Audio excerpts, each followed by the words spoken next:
You know the greatest thing about threesomes? There's always a witness. No matter what she says, there's always a That's witness. great, dude. We're all average looking dudes. None of us are male models. The way to fix that is to have a beautiful woman with you. You have a beautiful Like, woman with you, it fixes everything. They're not gonna get hit on by like a short Asian dude all that often. So, Most of the time, it'll be a it's short surprising Indian for dude. them. Myron Gaines comes on my show all the time and he goes, "You and Rolo are too nice to these hoes. Don't let the hoes bother you." OnlyFans is not going away. They made $6 billion in revenue last year. Women are like puppies. When puppies shit on the floor, you don't go, "Hey, let's go ahead and create legislation to end this puppy shitting on the floor.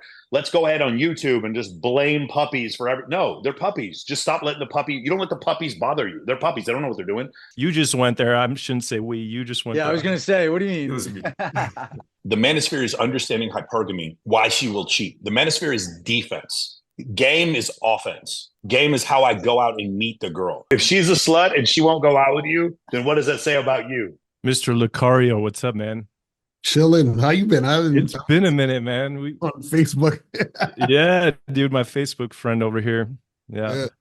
Yeah, I've been dormant for a while, man. I've been working on a book. I wrote a 600-page book on the game, and I needed isolation. You know, I needed to turn off all the noise, just channel all my energy. I So, feel you. I feel you. yeah. Yeah, books are a lot, man. To write them shits is Yeah. Yeah. yeah, because I wrote like I don't even think I'm gonna ever write a book again. I was like, that shit is too much work. I'm I'm traumatized, man. I don't know if I'm gonna write a second one either. I think this might be it for me. Man, I tell you about that because I wrote one book and I'm writing the second edition of it. Not a second book, just a new version. right. And I've been writing it and writing it and writing it for way over a year and a half now. The first one took me 3 months, but the rewrite has taken me more than 5 times longer, nearly Yeah. 6 times longer now. It's just pain in the ass. So yeah, That's I know it's right in the feels, right in the fucking feels. Welcome back. If you noticed a new fucking background here, I am now in Peru once again. But anyway, let's get straight into this. Can I ask you guys one by one where you're calling from? JT. JT Tran calling in from Los Angeles. Already, Ryan, Ryan Fernandez. I'm calling in from Pennsylvania. Erik, Chicago. here we go. Locario, and I'm from Brooklyn, New York. Yeah. Alex. Late night here in Warsaw, Poland. We're Oh, doing the live event here this week. Already. Nice. Let's get straight. Ah, my fucking camera. God damn it. Fuck it. Either way, I'm just asking the questions, so I don't have much screen time anyway. Fuck it. What did you guys think of the Ross Jeffries versus mystery debate? Erik, you go first because you're the closest to this. Oh man, yeah. Like I kind of helped facilitate that, and I didn't know what to expect. You know, I thought Ross is going to come out swinging at mystery because I had a few people even warn me, you know, he's really going to stick it to mystery. And I was like, oh shit, you know, is this going to be a friendly debate? Should I even recommend mystery do this? And I thought it was a very respectful debate. I'm on team mystery. Obviously, I think Ross has a ton of value to offer and he deserves all the credit in the world. And I think that Ross's style of game and coaching is the right solution for a certain type of man, while Mysteries is the right solution for another type of man. So I have to give it to both of them. If you ask me who won the debate, I think Mystery won the debate. But Ross he put up a fight. So Playing with fire is in the house, so I'll quickly introduce you. Alex, where are you calling in from? I know where you're calling in from. I'm glad to be here. I'm from Miami. And yeah, I was saying that there's a general rule that if your name is Alex, you're 90% more likely to become a dating coach. So that probably explains that. God damn it. What's your take on the Ross Jeffries versus mystery debate? You host a lot of debates, so you're gonna have a I'll good be answer honest, to I this. did not watch that. It's on my very long list of debates I want to watch. I've been lately binging on like politics debates. But in general, from just having talked to both of them, I would probably be much more on Ross's style of game. I have several criticisms of Mystery's, I guess, yeah, strategies. Overall, obviously, I think he's amazing, and he's, definitely a big part of the reason why this community exists. But yeah, I think parts of his game are outdated. So I would probably agree with Ross. I've talked to Ross many times. I haven't really found any disagreements with him aside from the fact that he doesn't like dating apps. Yeah, fair enough. Anyone else want to, if you watch the debates, any comments on it? I didn't see it, so I can't comment. I guess nobody else did then. Already moving on. Oh, and I'm still fucking frozen. God damn it. Yo, Ice. Yeah, Yo, go Ice, I ahead. was gonna say, dude, it's sick that you got them to do that. Like that's something that because they're like legends in the game. So like to get them to sort of like hash out their game and like kind of go at each other is something I wish we had more of. So it's cool that that's kind of what your mission's been. Yeah, thanks. Lots of credit to Erik Carlberg here, Ablaze Mysteries Wingman, for like me and him were basically the ones putting it together. So lots of credit to the two of us who are here right now, not just me, but it was nothing like it has been seen. Like if you search online, there's no content with both of them that anyone can find in all the years since, Project Hollywood more than 20 years ago. There was nothing featuring both people. So tremendous opportunity. And I just like taking opportunities. This is why I do the dating coach panel, so we can not just like go through every person's perspective, but sometimes just sharing ideas and detecting the similarities. You can find the things in between, and those things can be super helpful. It's just so good. Anyway, Was this the let's go. only? Oh, sorry. Yeah, go ahead. I was just gonna say, was this the only like public debate Mystery has ever done? I've never really seen him do a debate. Yeah. I think that's the case. Yeah, I don't think so. Nice. No, he doesn't do a lot of debates. He lets other people debate about him. That's kind of his play. He's a smooth one like that. Yeah, that was kind of my feeling. Yeah, I did acknowledge though that Russ has been basically debating since the late 80s because he went on to a TV show in Orange County. He started off on the Wallace George show. God, I keep fucking bugging out.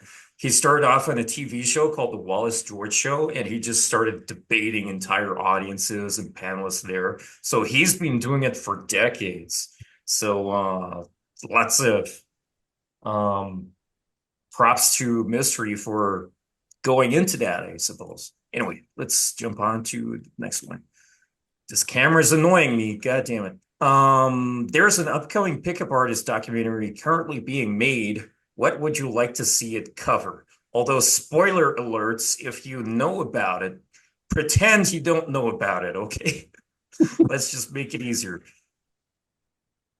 I mean, I would say that I've done a lot of media. I've done a lot of TV. In general, my media coverage is pretty positive.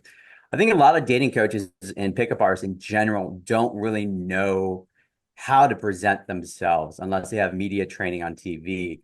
So a lot of times, unless you don't know how to handle whoever's filming it, jiving with the producer or whoever's doing the interview, you can come off pretty wrong. If you don't kind of like control your message and what you want to present. And so I think it's important that whoever is involved with it knows like the message, the soundbite, the imagery that they want to convey in whatever form that takes. So I think I would recommend whoever is involved with that, know like how they want to convey themselves and what message, and in a positive light. Interesting. I didn't know about it, but I would like to see a pickup documentary that's not a hit piece on the PWA community. I like to see one that just doesn't just cherry pick the cringiest pickup artists and focus on those and make them seem like they're basically what the community is. And actually focuses like on me or someone else who's on this panel. Well, all you guys who's on this panel. But yeah, I mean, like all I've seen so far from these documentaries is just, oh, pickup community is about manipulating girls. I'd like to see one that actually talks about how it's helped men. I'd like to see one that talks about like success stories, like, hey, this guy was a virgin incel who's suicidal. Now he's happily married, or now he's just happy living his dream life. I'd like to see one that doesn't make it seem like it's a zero-sum game where men are basically trying to score something from the women. I'd like to see one that makes it as like it's mutually beneficial. Like, hey, if guys get better game, that benefits women directly. So yeah, that's kind of what I would like to see. But I did not know they were doing one. I don't know, probably I'm assuming like most documentaries will be like something somewhat negative. Definitely. Although having talked to the guys, I am kind of seeing hope in this one. That's all I can say. Okay, that's good. I mean, I've been So- in Los Angeles, and there's always something. I mean, at least pre-COVID, someone's trying to work on something, right? But a lot of times it ends up being nothing. Occasionally something might come out, but Yeah. definitely, being able to showcase the benefit and not like just the negative part is very important. 100%. Any other Yeah, Or but just that's- a oh, just sorry. a just a balanced documentary. It doesn't have to show the scene in a totally positive light, but show the light and the dark. Because there is some dark corners of the pickup scene. It takes place in chat rooms and cringy conversations. But then there's the positive side of it. So I would just like to see a balanced documentary, and they seem very lopsided. Yeah, I think because I don't really consider myself a pickup artist, but I think if they are coming out with that, I think it depends on who's doing it. I think a pickup artist should be the one doing the documentary. You know what I'm saying? Like specifically, because then you tell this story in a way that is going to show what it actually is versus what people think it is. And I think if somebody's doing it based on what they think it is, they're going to make a lot of mistakes and sort of like portray it based on how they think it is versus what it actually is. Because it's like, I'm sure you guys have been in situations where certain people can't understand the angle you're coming from because they just don't understand certain things. So then they misinterpret what you're saying or what you're doing or how you're trying to do certain things. So I think if the person or the people that are doing it are from the community of doing that, then I think it will be a better product versus like somebody from the outside saying, well, this is what I think of these situations and these guys and what they're doing. I think that makes it a different, type of situation. See what I'm saying? I agree in theory, but I think in practice that almost never happens. You would need like someone in the pickup community who has media connections, who has a good amount of funding, and then you would need some kind of media organization to pick it up and feature it, right? You can have like a pickup artist do the documentary. Let's assume he even has like hundreds of thousands of dollars, but then like where's it going to be distributed? I mean, you can put it on YouTube, but if you don't really have a following, it's probably not going to really reach anyone. But yeah, in theory, I agree with what you said. Alrighty, if there are no other fuck, I'm losing my words today. But whatever. Let me just acknowledge another joiner. We got Michael Lee. Where are you calling from? Hello guys. So I'm calling from Poland. So I'm basically are based in Poland, but also in Scandinavia. And I'm also known as Mr. Silk. I've been working with James Tusk before. I was his head communication coach for about 2 years. I also work with Troy Francis a lot. And that's where I'm coming from, basically. And James, me and Troy, we made a lot of boot camps in Poland and Eastern Europe. And yeah, we did a couple of things in other countries as well. I've had boot camps in London and Sweden, Norway, Denmark as well. So yeah, that's pretty much me. Do you know what happened to James Tusk? Because his YouTube channel disappeared a few months back. Yeah, so here's the thing. Me and James, we worked quite a lot and we had a lot of plans. I don't know if something is wrong with my connection here, if everyone hears me. We can hear you, but you're... Oh, you can hear me? Yeah, okay, so I don't really want to get in too much in detail.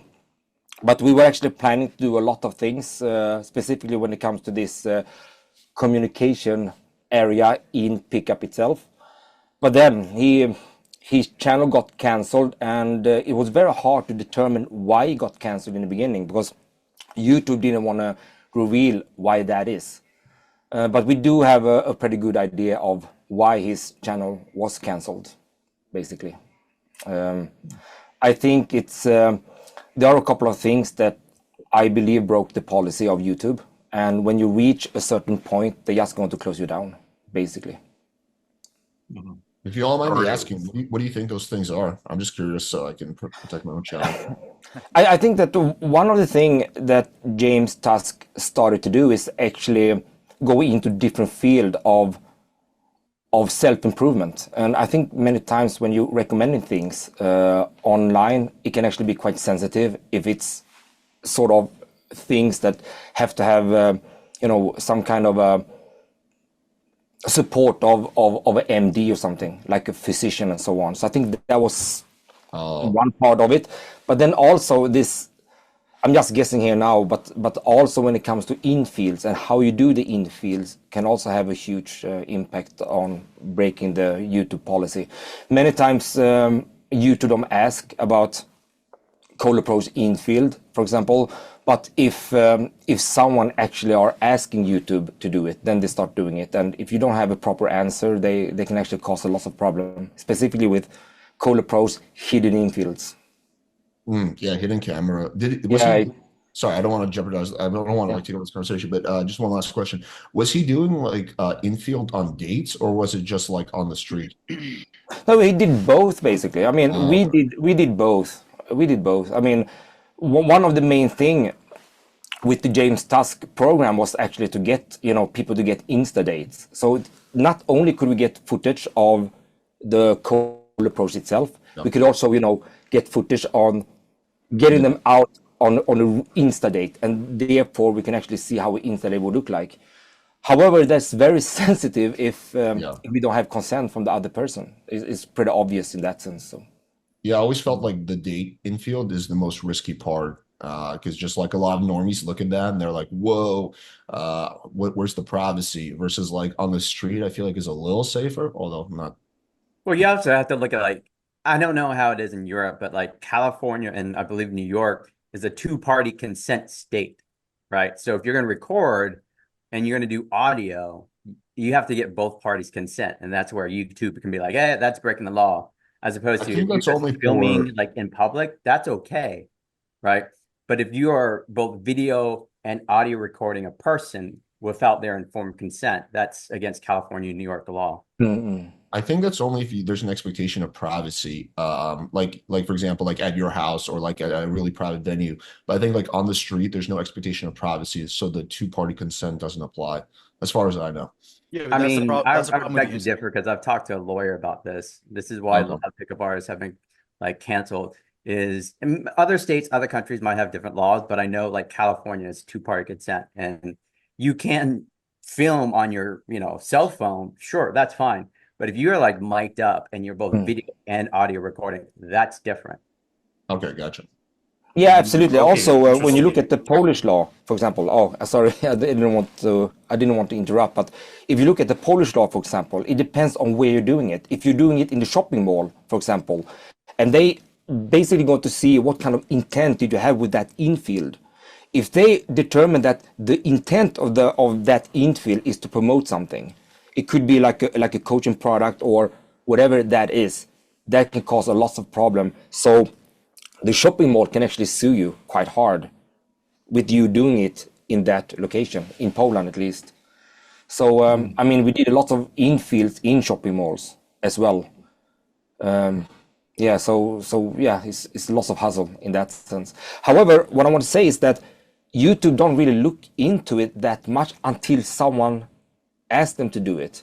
So, for example, if someone can see themselves on YouTube and then they're writing a complaint to YouTube that I'm in the video and they didn't ask me to do it, then YouTube is going to do a lot of things to really check it up. And if you don't have valuable things to say why that person is in that infield video, that itself can actually be the cause to close down the channel. Does she has big tits count as a valuable reason? Yeah. Probably, yeah. Yeah, damn it. Okay, moving on. Let's get a little bit more practical. So, game is a constant journey. What is something you have recently learned, even at your level? That's a good question. Um, are we going in any order or just how do you want to do it? Whoever wants to take it first. Yeah, sure. I'll share one. I learned this actually in the last 6 months. So, for a long time, I felt like if you got really good pro photos, you'd be good on Tinder. But the only exception was if you're really good looking, because then girls would think you're like a bot.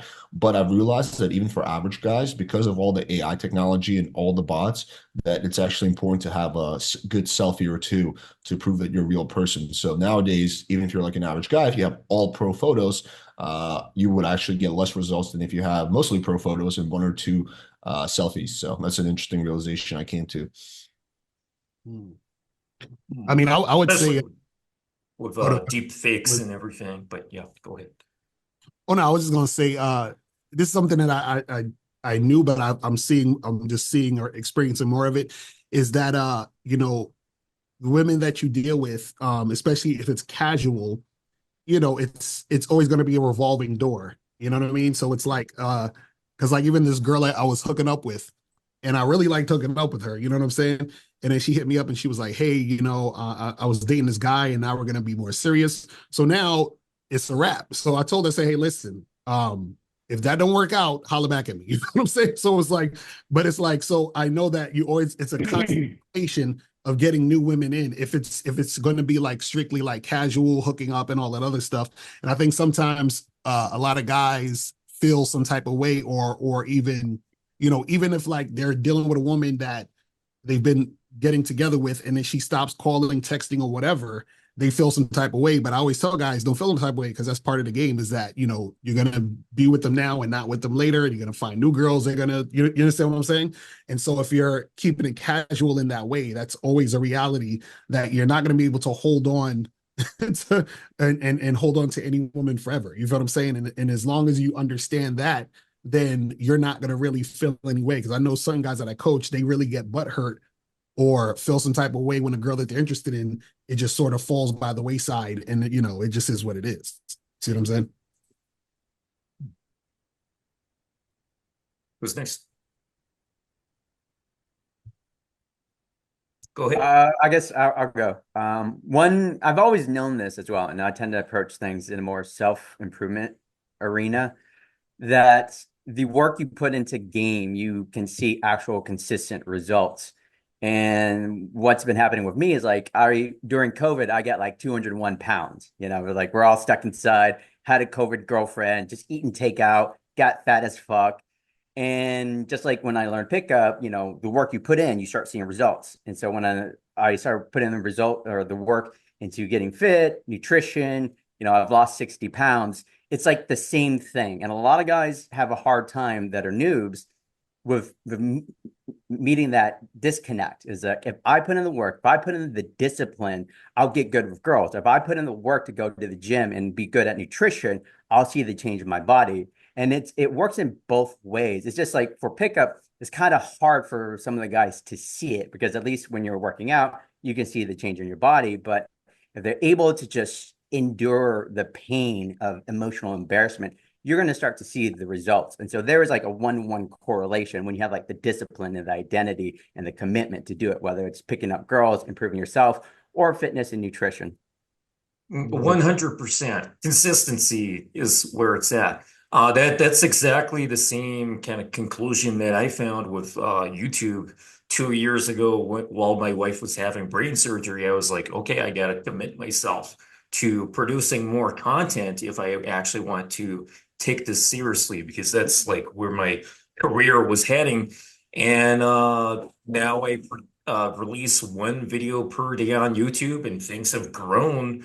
Although the channel still looks relatively small, it's much bigger, and very impressive things have been achieved ever since. And similarly to your fitness thing, I began to get a little bit chubby over the coronavirus pandemic.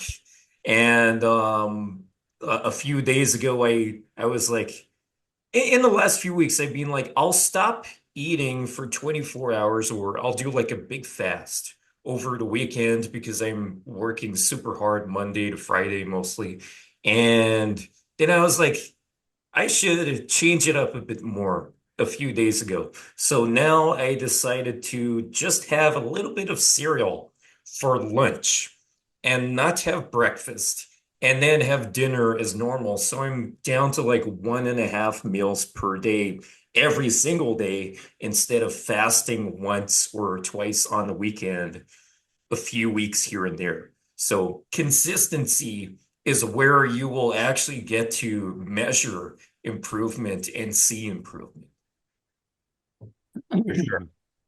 Yo, I'll go right off on that because you know, one thing that I recognize in my game recently is my initial lines that I've been using. I don't usually I don't want to I don't like to talk about like lines so much, but I've been just saying like, are you single? And I think it's because now I'm in my mid 30s.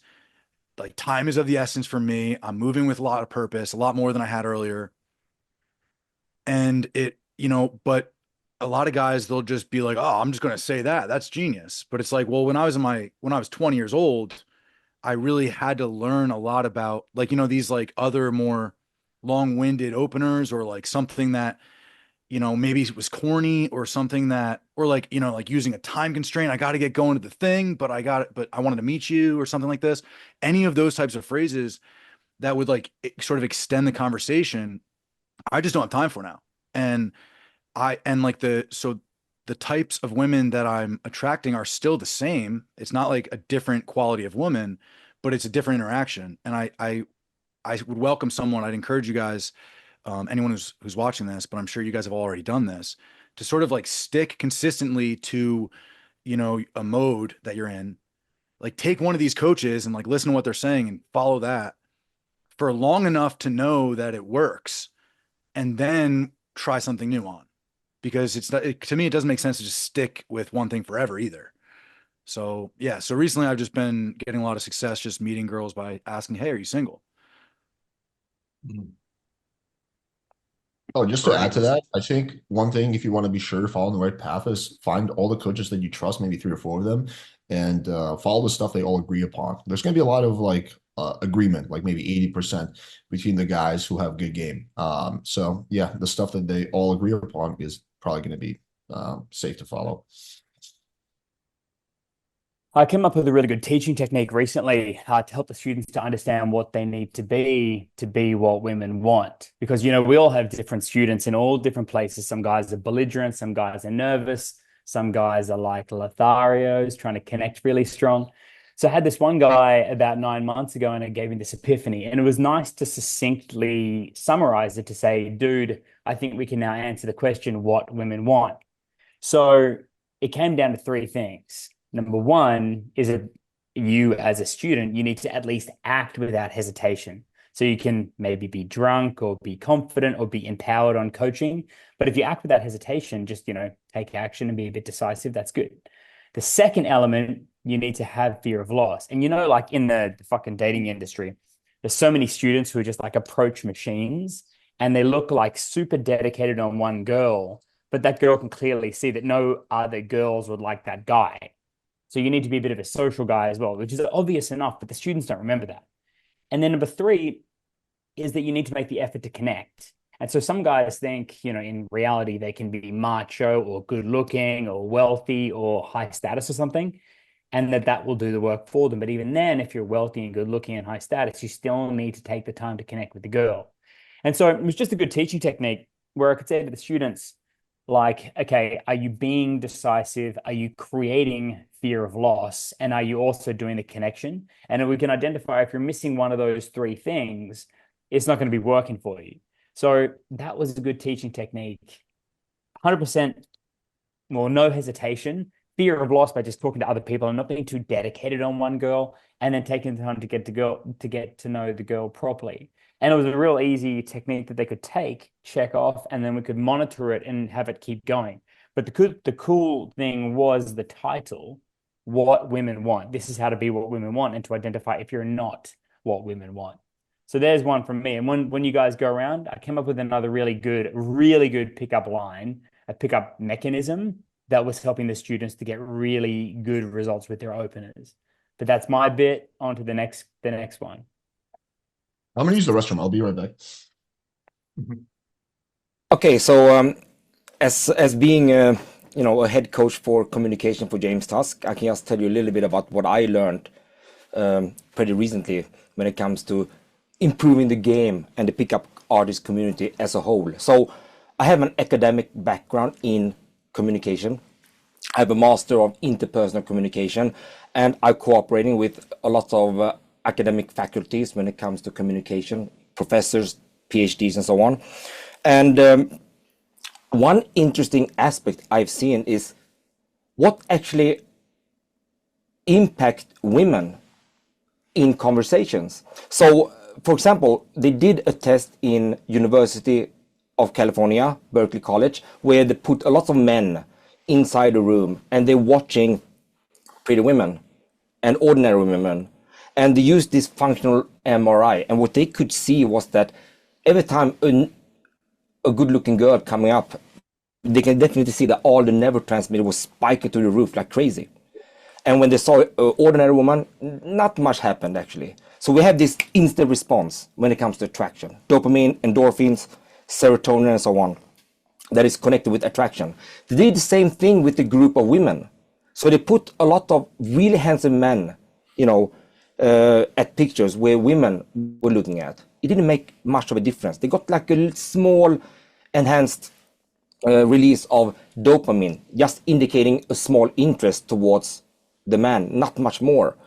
So when we looked into that factor of what actually triggers women in terms of attraction, neuroscientifically, then there's another study from Harvard University where they saw that when women were talking about themselves and what they think about things in depth, that is when all those neurotransmitters actually was triggered. So what is the conclusion I found here basically was that if we can make the women talk, not only on the surface level, but in depth, that is when we actually make a true influence in the conversation itself. And that is when I came in and used a lot of empathy in conversations to really enhance the results. So, for example, when I work with James Tusk and Troy Francis, and as some of you mentioned before, that they were really into making these mass approaches. They just wanted to go and do stacked routines and approach, heaps of women. And they got like maybe one date of 40 or something like that. Once we started to implement empathy in the initial conversations, I mean, we're talking about one date every fifth girl or one date every sixth girl. So it drastically changed. So what I notice is if we can make the women talk in depth, that is when the whole game changed. That is what I saw in it. And a lot of these areas involves the listening skills. I think most guys in general don't possess the listening skills required to really make an influence. Empathetic listening skills, basically. So, Nice. yeah, I want to see what you guys think about it. But I spoke with, I have a mentor. His name is Alexander Lyon. He have like 650,000 subscribers. He's a professor at New York State University. And he has predicted that of 50 people, maybe 2 can listen and 48 can't unless they are schooled. So if we're going to look at that part, then I think that a lot of men today are just missing out the listening skills when it comes to women. Without listening skills, we can't really make them talk about things in depth. We cannot create that connection that is so important for relationship building. And using stack routines cannot really cover that. It cannot really cover the interpersonal connection you have with women. And that starts with listening skills. That is why I'll be the first to admit that I'm a very bad listener naturally. I tried to get better. Like back in high school, I was like, what the fuck's going on? Can you repeat the instructions?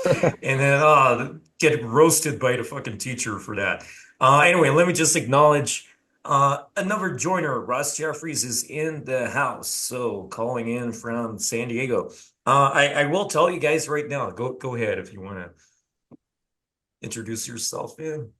I just want to compliment. I didn't get that young human's name, but he's absolutely correct, and I think the foundation for empathy and empathic listening is genuine curiosity, not just about women, but about life and people in general. If you're not genuinely curious and you don't have the depth and the intelligence to be genuinely curious, then you can't evoke the responses that are going to have women talking in the directions that will make them open up to you. So I think developing genuine curiosity, not in a way that's interrogation, but learning to do it in an easy flowing conversational style is one of the foundations of those listening skills. And the other thing is, if you're noisy in your own mind and if you're constantly thinking, is this working? What does the other person think about me? There's only so much consciousness, real estate in consciousness. So learning to quiet your mind is another base skill, a foundational skill for that. That's why I meditate. That's why I teach my VIPs to meditate. I don't mean bong, gong, shmong, long, shlong. I mean quieting the mind, noticing what's going on. So I want to compliment you. And I'm impressed that you have that degree, that you've studied neuroscience. In fact, I'm always looking for interesting guests for my podcast, The Influencer's Edge. It has nothing to do with pickup. I would like to invite you to communicate with me about being a guest on my podcast. Yeah. All right, that would be an honor to join that. So just to add to that, yeah, absolutely. I mean, the scientific papers are really clear in this point. In order to be interesting, you have to be interested towards the other person. There is no doubt about it. In order to make a real influence towards the other person, we just have to put them and shift your attention from yourself towards them. So there is something I used to call the shift attention method. If we make a conscious decision to give the other person your undivided attention, that is when you are in a good place to actually make an influence. And as I mentioned before, by being a macho, by being good looking, by being cool, by saying interesting things, will not affect so much attraction within women, neuroscientifically. We have seen that over and over again. But we saw that when they are talking about what they think about things to someone who can really listen, someone who can relate back, someone who can paraphrase, summarize, who can mirror, label her feelings, that is when we're doing a real influence to women. And we can see that by all those scientific research on the brain in terms of neurotransmitters. In order to feel attraction, we need dopamine, we need endorphins, we need serotonin, we even need oxytocin to really have that bonding feeling. And we achieve that by making them talk about what they think about things. And we can use empathetic tools to really make sure that they understand that we are listening to them. That is what I believe is the strongest way to actually influence people in general, and that general involves women as well. He's absolutely right. He's absolutely right. I want to add one more thing, and then just one more thing. In order to do this, you also have to avoid as best you can fact-based conversations. I would never ask a woman, what do you like to do for fun? Because it's just going to generate a one-word or two-word answer. Instead, I would ask a question that evokes the imagination, requires her to really think about her desires. I would ask, when you want to do something that makes you feel totally alive, gets your heart beating hard and time flies by, what do you love to do? Or what's something you've always dreamed of doing, but haven't let yourself dare? And then I shut up. And that evokes a much deeper response, an emotional response, and a response from the imagination, even a response from her fantasies. So the other point I would add to genuine curiosity and being quiet in the mind is learn to steer clear of fact-based conversations, or keep them to the very minimum. But I want you on my podcast. So I don't know, Ice, can you connect us? Yeah, young human Michael Lee. I'll get that arranged. The silk method. Okay, Ross. So yeah, you're absolutely right. But the thing is, in order to be able to have that influential conversations, we need to be able to listen. So as you said, if she says something like, if you ask her, oh, what do you think about this place? And she would basically answer with just one word, as you mentioned, I think it's nice. Okay, you only have one keyword to work with, is nice. One of the best things that you can do here is to relate to yourself very shortly. Oh, I think this place is nice too. I mean, look at the architecture, look at the bars. I just love it. And now, but I'm curious, when you say nice, what comes to your mind? When you say nice, what does that mean exactly? Can you help me to understand what you mean with nice? Bam, we're getting into depth. That is what you're talking about as well. And also when it comes to the imaginary thought, I mean, it's very, very good to use an imaginary question, so to speak. So, yeah, but if you could change something in this place to make it your dream place, what would that be? And dead quiet. That is what we call empathetic artificial pause. We have to pause completely and just embrace that tension to make her think. And whatever comes from her mouth after that, bam, we got that connection, we got those neurotransmitters and so on going on. But it's not until we get into that depth that we're actually influencing. I just want to recommend a book by my niece, Vanessa Van Edwards, called Contagious. No, Clues. One is called Cues and one is called Contagious. Contagious is the one that talks about being interesting by being interested. Vanessa's a genius and puts me to shame. And I don't mind plugging her everywhere I can. I'm done talking, someone else talking. I agree with everything that's being said, but I want to throw this out there too. Communication is a two-way street, and women are accustomed to men approaching them and asking questions, you know, even really good questions, right? They get less really good questions, but nonetheless, they get questions trying to evoke value, right? It's sometimes best to get them to open up by first giving something of value, telling a story yourself, right? So I do believe that the power comes in listening, and when they feel seen and understood and observed, where you're soaking them in. But how do we get there? And oftentimes it's not just walking up and asking a question, it's running an opener. Any other perspectives on this? Let's quickly finish up this question, and then I want to go through some super practical stuff. So anyone else not answered yet? I would like to say one thing real quick, and I love what everyone had said. And you know, one thing I like to do is if, for instance, I'm in a place like it was brought up and you know, the question of like, hey, do you think this place is nice? Or how do you like this place? Oh, it's nice. A lot of the times my response is sarcasm. And I love this line that I use all the time. This place is a dump. And it's a joke. It obviously, especially on a date, I brought her there, right? Or I'm there. So I'm there for a good reason, you suspect.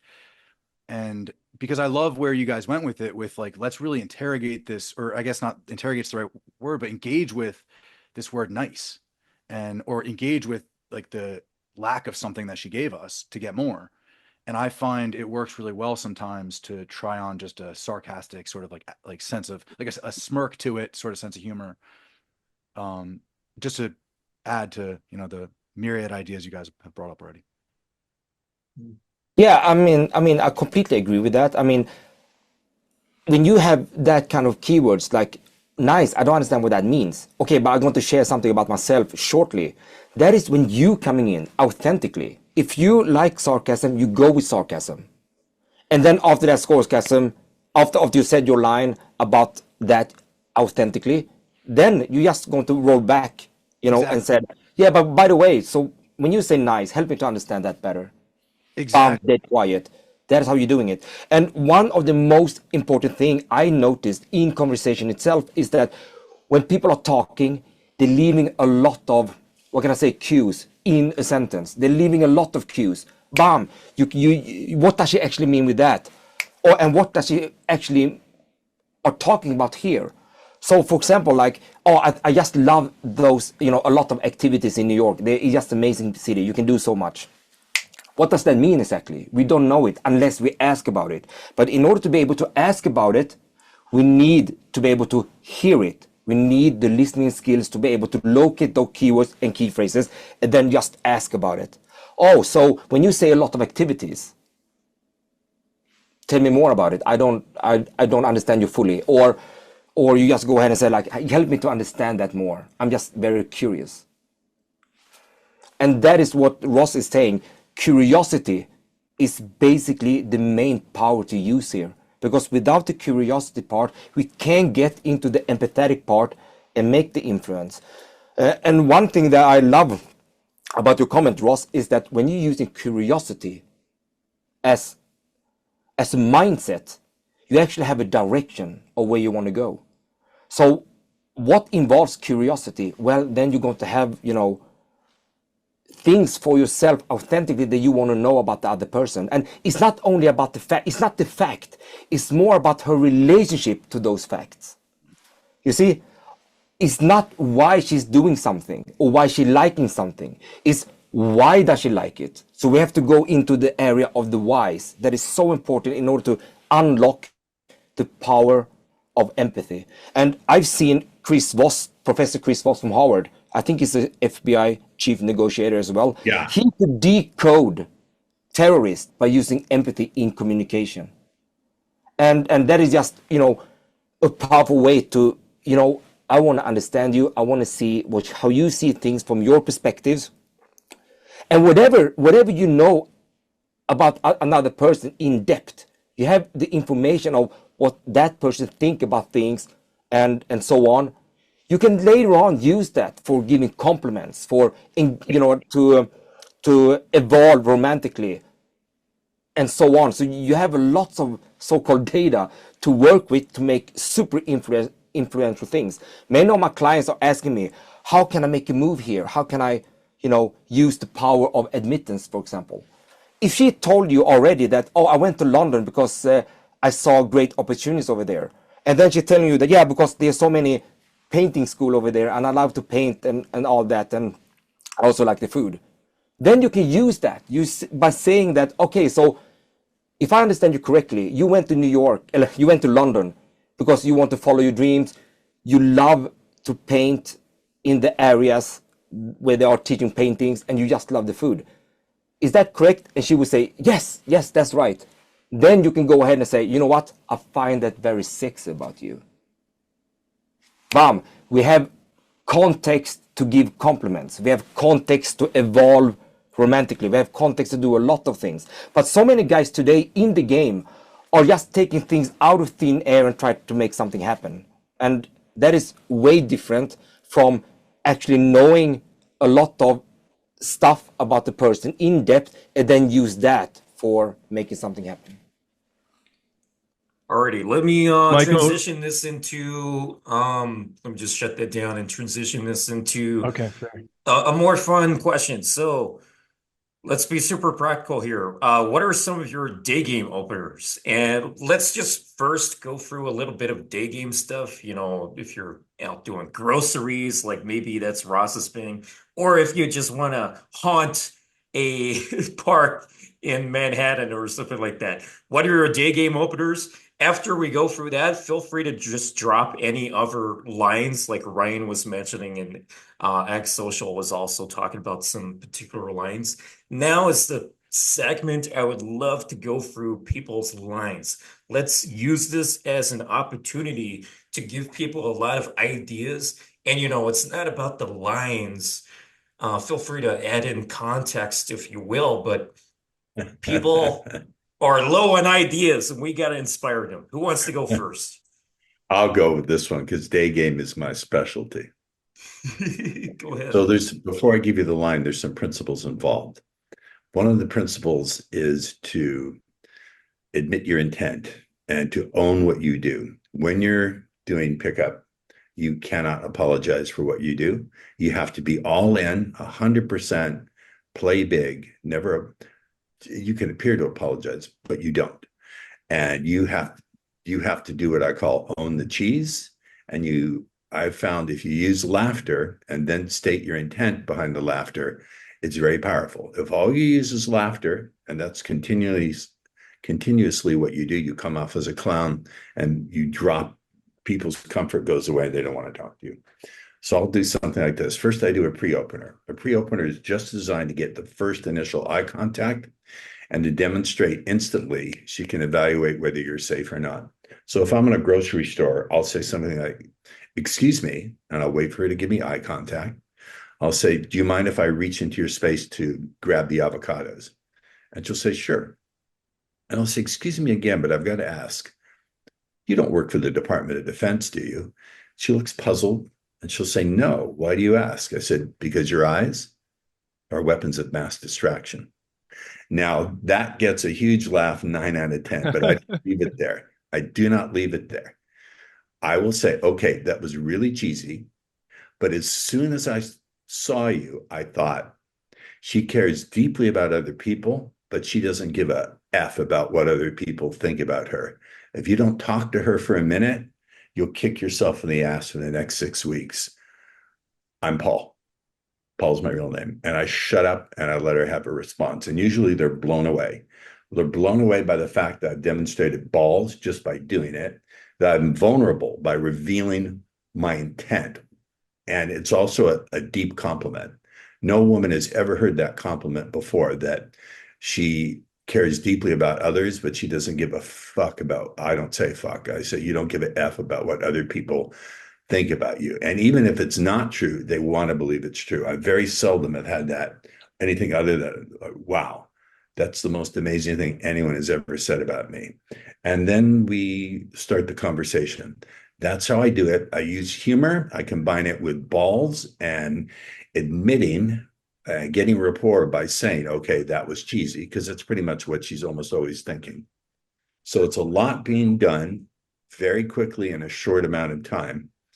I guess some people would say demonstrating value. I don't think about it that way, but that's what I do, or some variation thereof. But I use laughter in a strategic way.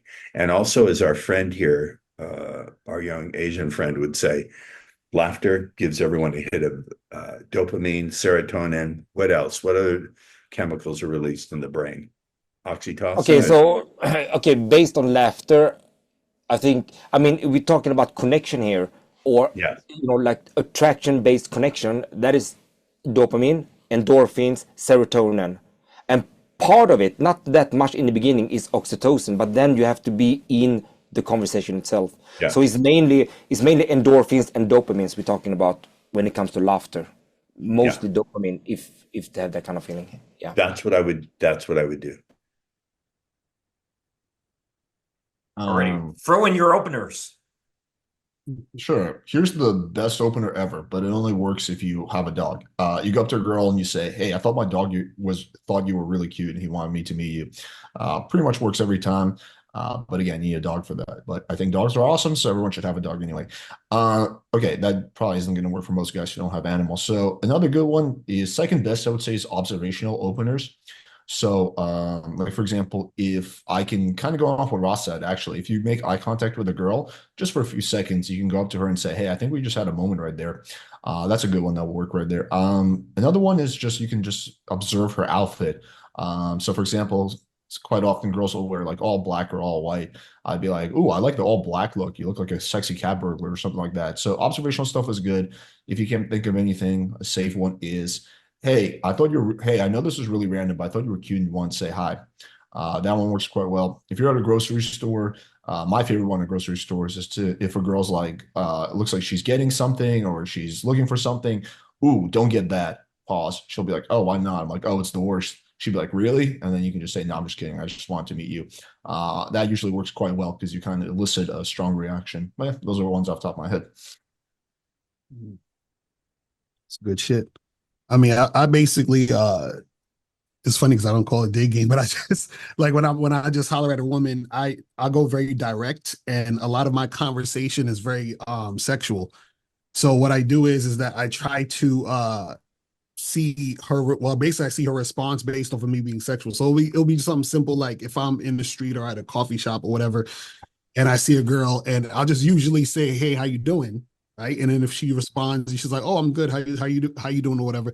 I introduce myself. I say, "My name is Locario. What's your name?" Stacy. I'm like, "Stacy, nice to meet you. You're looking really sexy in that dress you got on," right? So I'm always saying sexy and I'm always flirting, right? And then what I say is, I say, "Listen, take your phone out." And I was like, "I want you to put in my number. I want you to call me tonight. And when we get together again, I want to do this, this, and that." And it's usually something of, we're going to get a drink, then I'm going to go back to my place. So I say everything that I want to happen before we even get the information. So I say all this stuff, then I say, put the number in the phone. So usually one of two things happens. One, the girl is showing me off rip that she's not down. So then I don't even tell her to take out the phone and put in a number. I just tell her to have a nice day. But two, if she's flirting back with me, or she's blushing, or she's saying, "Oh, I think you're cute too," or whatever it is, then I say, put the number in the phone, hit me up, and then we're going to do this on this day. So that's basically how I do it. And the reason why I'm doing it on a sexual thing is because I'm very direct with it, because I only want to deal with women who is showing sexual interest from the jump. I don't want to deal with women who could be just talking to me because I'm talking to them, or talking to me because they expect me to take them dinner, or talking to me because, for any other reason. So that's basically how I sort of weed out, what I'm saying, the ones that actually are interested in that versus interested in some other things. You see what I'm saying? Locario, you Damn, can just that say, is "I'm not gonna buy you food, and I am interested in fucking you," and then that takes care of that. Basically. And Locario doesn't call himself a pickup artist. Right, right. Oh, yeah. No, that's funny. I was gonna say about that because he said he doesn't call it day game. You know how many African guys I seen like in the field, like, "Dude, are you a pickup artist? You doing night game?" And they were like, "What the hell is that?" They're just Africans doing their thing. That's Nigerians are all about that. If a Nigerian sees you talking to a girl, he'd be like, "My friend, come over here, come over here, come over here, come over here." He's like, "You like that girl?" You're like, "Yeah, It's yeah, in she's the cute." He's like, DNA. you got her number? Yeah, yeah. You gonna fuck her? I don't know. Hopefully. Yeah. Good, good, good, good. Yeah. That's I'll add something really quick. I wanted to say first, along the lines of what Ross is talking about here, a lot of the times, and I also don't call it day game, but I only do game in the day as I'm going about my day, and so I kind of oscillate between two sort of modes. One is the Locario sort of idea where I just straight up sexual, "Damn girl," she's like, "What?" And it's like that behind, like, "Holy shit, like what's going on here?" Straight up about her body, straight up about, I even say like that dump truck, like things like this, just because right away. And I'm concerned with, approaching like this in certain environments. And actually I do approach like that most personally when I'm in New York City, which is the closest city to where I am. So I think there's a certain vibe depending on the city you're in and like the type of person you approach. So now with relation to what Ross said, which is what I typically would go with, is something more like, and I'll just say when I approach, when it comes time to like admit why it is that I've approached, I'll use the compliment. You carry yourself so well. I like the way you carry yourself. You carry yourself so well. So it's because I find too often that guys will ask me like, "Well, what, because it would be great to have a unique, like I like your eyes because they're this, if you really meant it. But you won't know until you're actually knowing the person that that's something special about them, usually. But there's one thing that every woman's proud of, even again, just like Ross, even if she's not doing it at that moment. And it's something about the way that she's perceived and the way that she's carrying herself.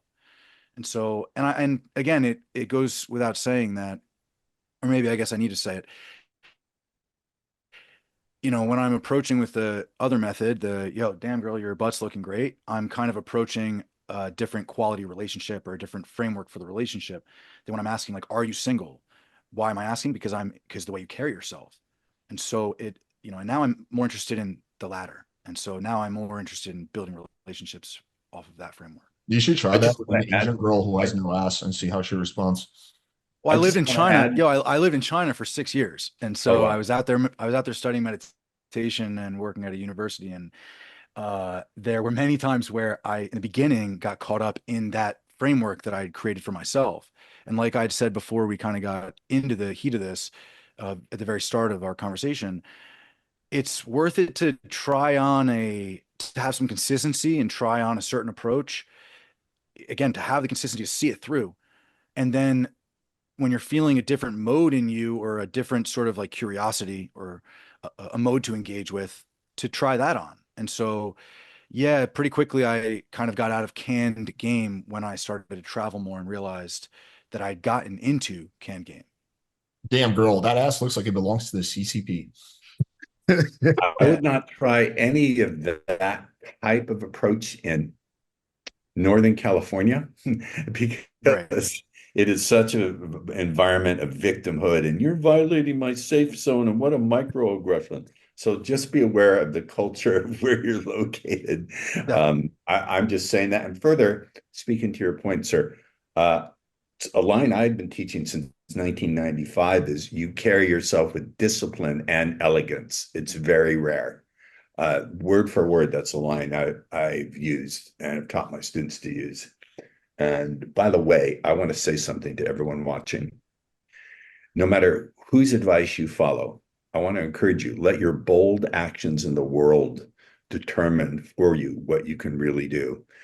If you let your internal dialogue be the architect of your life, you will live a small life that you tolerate rather than a huge life that you celebrate. So take everyone's advice here into account and follow what makes sense to you. But the key word is let your actions in the world with repeated experiments shape who you are and shape your world. Do not let your internal dialogue and all the what if it doesn't and blah, blah, blah in your head be the architect of your life, because you will live a tiny life and no one will really want to connect with you, and they certainly won't want to follow you, and you will not be anyone's emotional leader. And emotional leadership, being a leader in the connection, is a huge step in becoming someone who's really successful with women in any area of life. Just had to add that. Interesting. Similar to what Ryan was talking about earlier, the are you single question, not really a line, but a line still. One thing I like to say is, how's your love life? People always say, like, how are you? And those questions are fucking boring to me and very unappealing. And everyone says the same stuff, and it's very uninspiring. But by asking, how's your love life, at least you get a glimpse into, like, even with female friends, you can ask this. With colleagues, you can ask this. You can ask anyone this kind of question. Maybe don't ask your grandmother or something like that. That's my only little context there. But it's a much easier way to find out if someone is taken, or just to get a glimpse into how they're going about their dating. Are they seeing someone in an informal way? It's super helpful. Anyway, any more lines? Let's just throw on this giant fire as many lines as possible. Oh, You work Subway because you're giving me a foot long. Like night game. Like I don't primarily do like day game, but I do like night game. So here's like two. They're more like direct style. Now, out here in Los Angeles, if I see a girl that's, tall, attractive, that gets me going. So I want to use that emotion. And then I'll go up to her, it's like, you are tall and gorgeous. I fucking love you. Right. And like, this works on like the 6 foot tall girls. And I'm like 5'5". So it tends to get like a very strong reaction from them. Because they're not going to get hit on by like a short Asian dude all that often. So I, definitely, am, most of the time it'll be a short Indian dude. And the other one I like to use is you are fucking beautiful, or you are fucking adorable. So those are like my two go-tos when I'm out at nighttime. Oh, damn. I'll jump in. So, like a lot of the guys have said, I think it's important when you're approaching during the daytime, especially depending on the scenario, to sort of state your intention. What are you doing talking to her randomly during the day? That being said, I do that as sort of my last resort. I'm a big fan of trying to come up with a spontaneous opener in the moment that comes to me, but I have my default openers that I can go back to if I'm making excuses or if I don't see a way in. And I typically do not comment on the woman's physical beauty. I will comment on her energy. So I'll say that I was drawn to her. And then I'll say, you know, what is that? Where does that come from? I don't know. Anyway, I'm Erik. So I'll do kind of a similar direct opener, but rather than saying I had to come over here because you're adorable or because you're cute, the same day game opener that's been around, right, since the mid 2000s that we've all heard a million times, that Ross has taken to a more sophisticated level. That's probably the most sophisticated spin of the traditional day game opener that I've seen. That was a good one. And then Locario, I respect the direct approach and the super sexual approach, but I've also found that you're forcing the woman to choose on the spot if she's attracted to you or not. I'm more about, let me get my foot in the door, demonstrate some personality, then I make her choose. Because when you put someone on the spot, you know, there may be quite a few women that you could have a connection with, but it's like, you know what I mean? The whole boiling the frog analogy that Ross, I'm going to give you props for that one back in the 90s, right? I mean, that analogy has been around for a while, right? Is that where it came from? Was that written in your book? Anyway, no, when you said I've been around a long time, this is my book. So anyway, to summarize, I go spontaneous during the day. Funny, Alex, I've actually used the same thing in the grocery store. Like, oh, you don't want to get that. That's loaded with chemical additives or something. And it could be like an apple. It could be an organic apple, you know? And she's like, really? Like, don't get that. That's vegan. I want to be spontaneous as much as possible. Don't get that. That's for homosexuals. I want to be spontaneous, but then I have my default openers if I have to go to them. But I typically leave looks out of it. I comment on her energy, and I typically don't sexualize too quickly. Not because I'm trying to be phony, but you know, I want to create a genuine connection, and I want to perform my song before I ask her if she likes it and she wants to hear more. I want to give her a sample of the album before I ask her if she wants to buy the whole thing. Anyway, Erik, are those Kurt Cobain's clothes? I basically agree with everything Erik said. Yeah. What's that?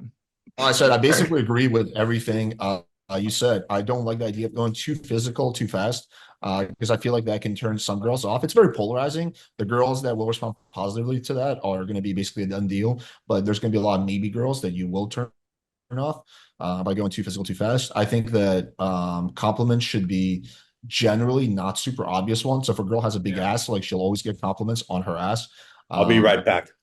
So I would go with something a little bit different than that. But yeah, other than that, I agree with everything. I think that's basically why I do it, because what it is that, see, the thing is, you don't really turn a woman off. She just was not really that into you. You see what I'm saying? So a lot of times what happens is that it's like you'll waste time with women who either you needed to persuade them more, or you're dealing with women who have like medium or low interest. So what I'm doing is that I'm finding the women who have high interest, and that I'm dealing with them.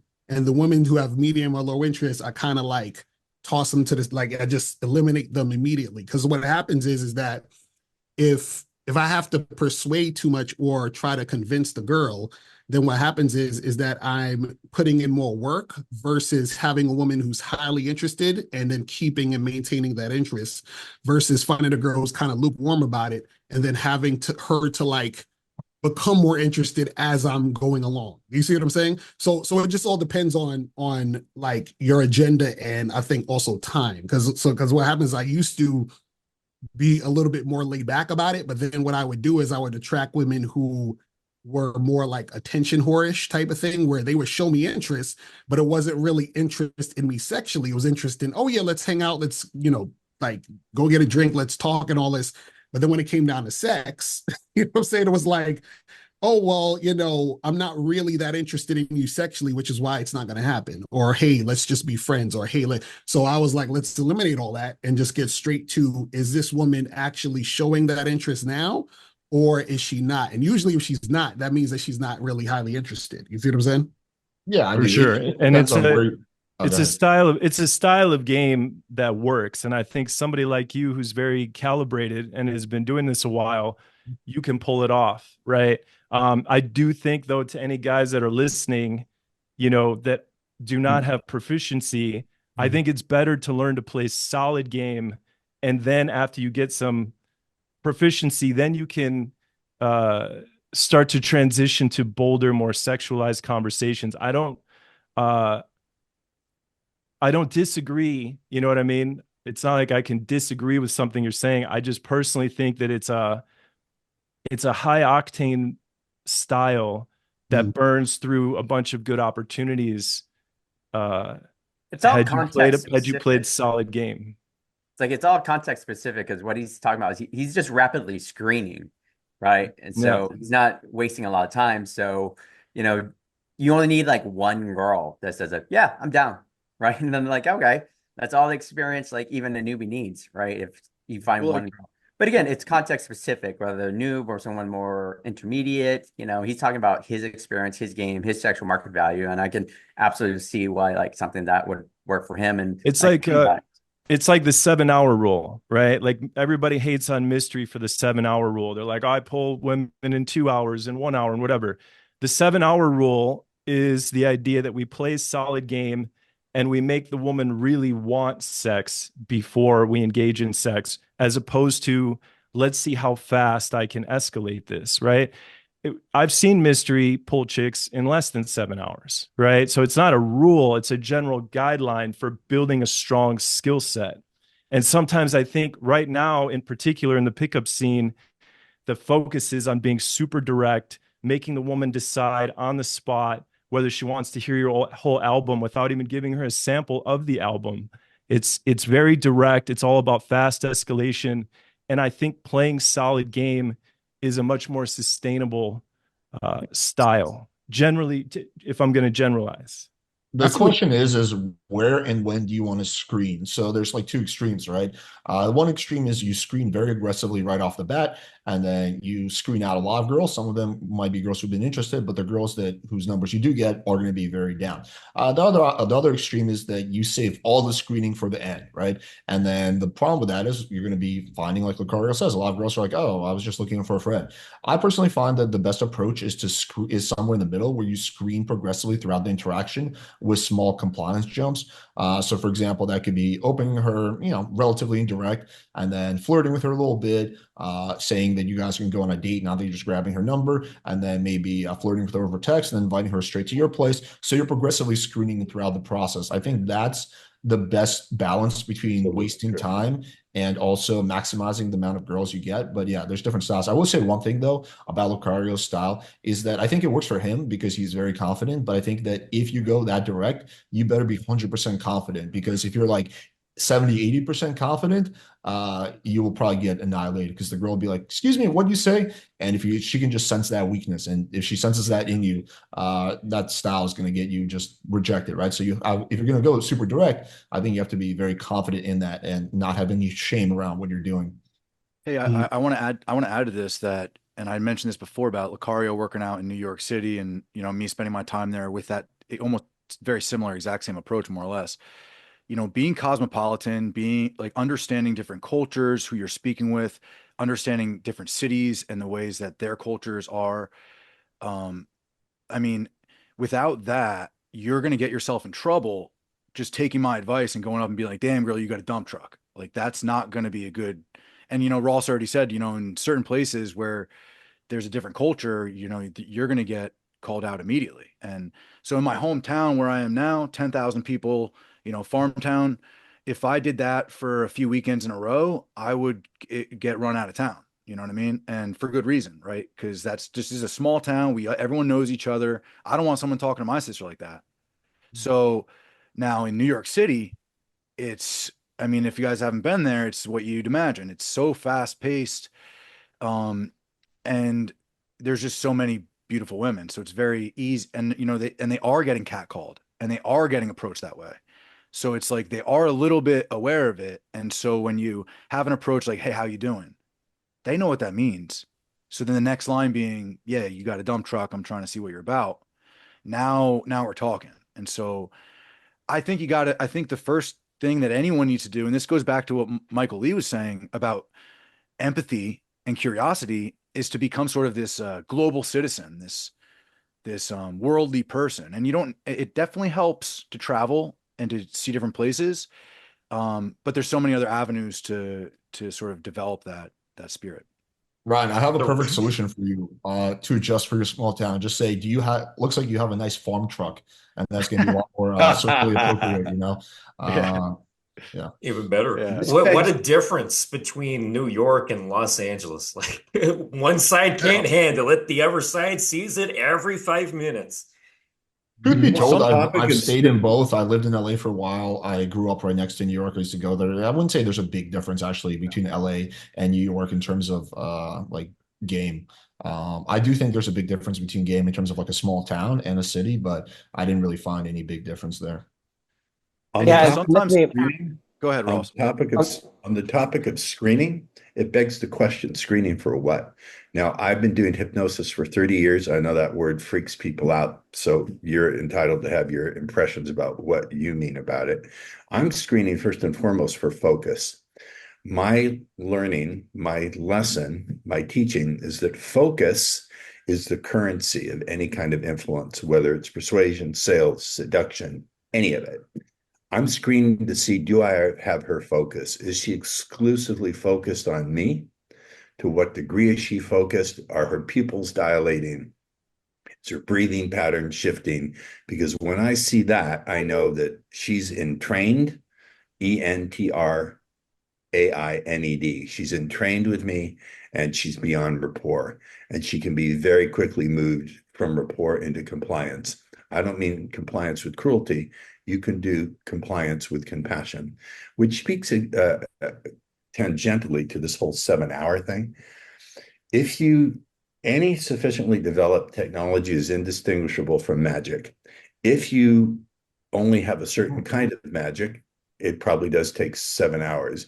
You can, in a way that's not skipping over rapport, not skipping getting to know the person, not skipping comfort. If you know the magic of communication like this, you genuinely can do it with a genuine connection and real comfort in a matter of 2 hours. And on average, though? Yes. Yeah. Yes. I know that seems impossible. I don't blame you for thinking it's impossible. I respect Erik and his system. Every system has my system has limitations. Speed seduction is very hard to learn. There's a steep learning curve. It's not for everyone. You have to be willing to learn a new language, but it brings things that other people would think are impossible and that cannot be done. But let me just clarify real quick. So you believe that the average woman will have sex with a guy in 2 hours or less, the majority of I them. would say within 2 to 3 hours, if I can answer, it's an intelligent question. It deserves a thorough answer. I believe within 2 to 3 hours, it can be done. That doesn't mean you have to have sex in that period of time. In fact, I don't recommend it because when the penis goes in, the crazy comes out. So I recommend you slow down the sale. I assure you, I know that it can be done in 2 to 3 hours. But what I'm saying is, do you believe that the average everyday woman will have sex with a guy I not only in 2 believe to 3 it, hours? I not only believe it, I know it to be the case. Yeah, I completely agree with Ross. I would say 2 hours, maybe even like an hour and a half, depends on what city you're in, but 2-3 hours average. Not just to fuck a girl, but to actually build a sufficient connection that the experience is pleasurable for her and that she wants to see you again. I think that 2 hours average is just about right for the average girl. This only works if you have a good game, though. If you're like the average dude, then it'll probably take you longer because it takes you more time to escalate, more time to build investment. But for a guy with a good game, yeah, absolutely 2 hours I think is fine. I think sometimes I am admitting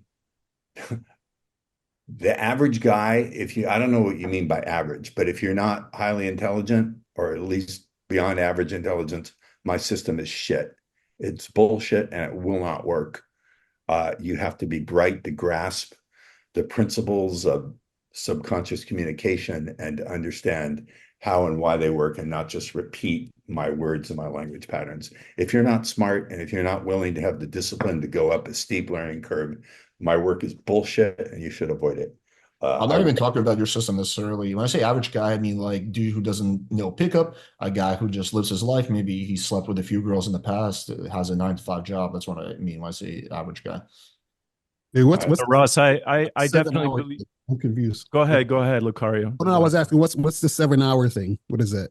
So this can I comment to Ross real quick, and then I'm gonna go to you. Yeah. So I just want to say really quick. First of all, Ross, I do believe that your stuff is extremely for high level intelligence material. I've written down more stuff from you than anybody else on this call so far. Focus is the currency of any kind of influence. It's money.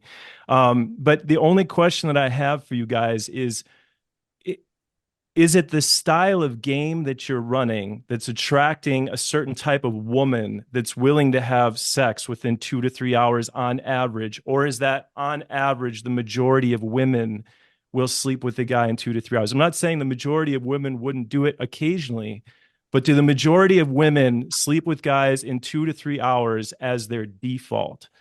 And I then didn't say they do. I Yeah. said you can get them to the place Yeah. where they're ready and willing to. I didn't say they necessarily will. And furthermore, we're using very loosely defined terms like average man, average woman. It's so loosely defined, it begins to lose all of its meaning. So let me drill down, get granular, and define what I mean. For me, I'm looking for someone who's reasonably intelligent, a woman, and therefore reasonably suggestible. By suggestible, I don't mean I put her to sleep and she obeys me. I mean that her unconscious mind is able to process ideas. It triggers her imagination, flows of feeling in her body, imagery in her mind, internal sound. And that depends largely on the skill level of the operator, as any hypnotic communication would. And I think in my experience and the experience of countless thousands of my students, remember, I've been doing this since 1988, actually, about 30 to 40% of the women do respond this way. That's not even the majority, but when they do, it's far less effort and far less work. But everyone's system works for them. I'm going to state it very clearly. Erik von Markovic is a genius and an original. I thoroughly respect him. I believe what he teaches works within the system that he teaches. I'm simply saying, if you're stuck in your own system, just like I can get stuck in my own system, my system is incomplete. It's subject to error. Everyone here, no matter how much they believe in what they do, and no matter how much results they produce for themselves and other people, are working within a system that is blind to its own errors and where it's incomplete, myself included. So that's all I want to say. Any model being presented here is just a model. I say this, I'm retired from teaching seminars now, but every seminar I always started by saying, nothing I'm teaching is true with a capital T. There's exceptions, it's incomplete, it's riddled with error most likely, and it's only a model. It's a model that's worked for me. And if you use it as I teach it, it will tend to get you results it will get the results for you that it predicts far more often than not. I actually need to go. I'm tired and I have a coaching call I need to do with a client. I'm really happy to have had this honor. This is a level of intelligent exchange that the community deserves to hear. I really want to connect with you. I'm sorry, young man, to have you on my podcast. Ice, please arrange it. Erik, give my sincere regards and respects to Mystery. Will do. The guy's a genius, and I fully acknowledge him as that. I really enjoyed our discussion we had that Ice hosted. I hope to see him in person sometime. I know he has some kind of family down here in San Diego, so my treat, my honor to take him to dinner when he shows up. I'll let him what know about he's that going to be in intelligent San Diego exchange we soon. had on with Grace? Don't you think that tops that? Say again? What about that really intelligent exchange you had with Grace Thorpe? Don't you think that tops that? Grace Thorpe is a pinhead. All right, guys, but she's in such a big train wreck. You have to look at her. You can't turn away. I've got to. Thanks. Alrighty. Guess he disappeared. I was just gonna. Can I add to that real quick? So me and Ross's systems are quite different, actually very different. But I do agree with his conclusion that 2-3 hours, even 2 hours, I would say, would be average that a guy with good game can seduce most girls. I will agree that's not going to be so. Most girls are not sleeping with the average guy in 2-3 hours, right? But you don't really want to be like the average guy. The average guy is making a whole series of mistakes. The average guy is probably slightly overweight. The average guy probably doesn't make that much money. So you don't really want to be like the average guy. But if you have a good game, I think, yeah, 2 hours is reasonable for even for relationship worthy girls. Like I'm looking at I'm on my fifth relationship right now. I've had 5 long-term relationships. If I look back at every single one of those relationships, I would say that altogether, probably took me 2 or 3 hours to sleep with a girl, and I wound up dating her for a while. With my current girlfriend, it was probably, if you combine everything, probably around 3 hours. So yeah, that's just kind of my thoughts. I appreciate that you guys, and I understand like there's like a 7 hour, I guess this is probably written, right? And so like I totally understand there's reasons behind all these notions of time, but like it seems to me to be deleterious and problematic to really extend that beyond like a very tight room of of a more deep intellectual conversation around this, because I'm afraid that you know if you think of the idea of a speed run, it seems like that's what guys are trying to get out. How much time, what's the least amount of time that I can spend to get laid? And I sympathize with that. I totally understand. I've been there and I've approached it that way.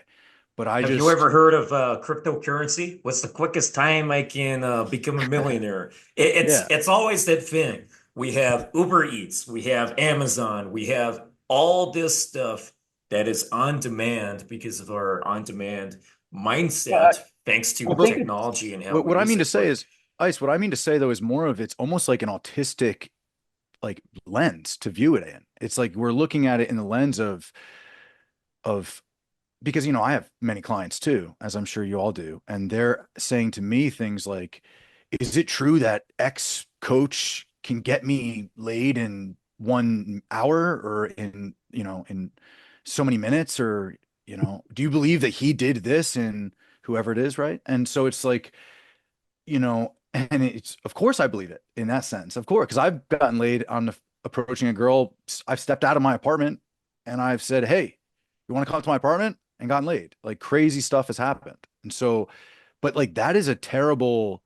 And again, maybe this is what the 7 hours is really trying to get at. It's more of just like I'm not sure. So maybe Erik here can give me more detail, but it seems to me it would make more sense about this is how long it takes for people to really get to know each other, right? Or at least begin to get to know each other even. Well, it's you have to take it within context, right? Like Erik came up with it, and the fact that, let's say you meet someone for an hour, you at a club, whatever, you talk to them for an hour, maybe you go on a date with them. That's about 2 hours. You go on another date with them, 5 hours. Go on a third date with them, 7 hours.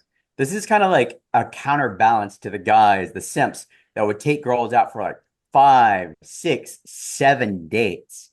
So if you add that all up, now you're talking about like 12 hours. So it's just like a counterbalance to that. Like it's been quantified, so it feels cold, right? But when you actually apply it to how like most normal guys do it, it's like 3 dates. Like most girls are going to know if there's enough sexual chemistry to sleep with you. And 3 dates, that's 2 hours each. 1 hour, like when you approach them, that's roughly 7 hours. Okay, so See, the 7 hours is like from meeting to actual sex. Like it's saying that that's the average amount of time. Yeah, the time you have spent with that person, assuming you're not doing like rapid fire, like screening game like that you do. This is the typical, I meet the girl and then I go on a couple of dates with her, roughly corresponds to that 7 hours. So Locario, let me give you a quick primer because I want to let you talk, man. You've been doing a good job just listening, but I want to hear what you have to say, man.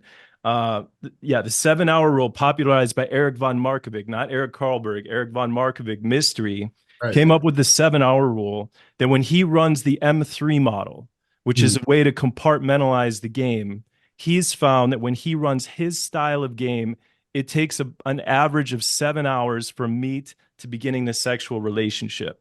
It can be as soon as 4 hours, or it can be as long as 10 hours on average, with the middle being 7 hours. So that's the 7 hour rule. Oh Yeah. yeah, yeah. Your Well, thoughts? so bear in mind, like a lot of coaches out there, especially no matter what their level is, there is the incentive all the time to like everyone pays attention to their story where they pulled in 2 hours. Like I could say, for example, I didn't pull a goal in 30 minutes, she pulled me in 30 minutes. And we all got these kinds of crazy experiences. Like I agree with what Alex was saying. He was saying, yeah, like two hours is not impossible, even if you're a little bit intermediate or a little bit more than a little bit intermediate at game.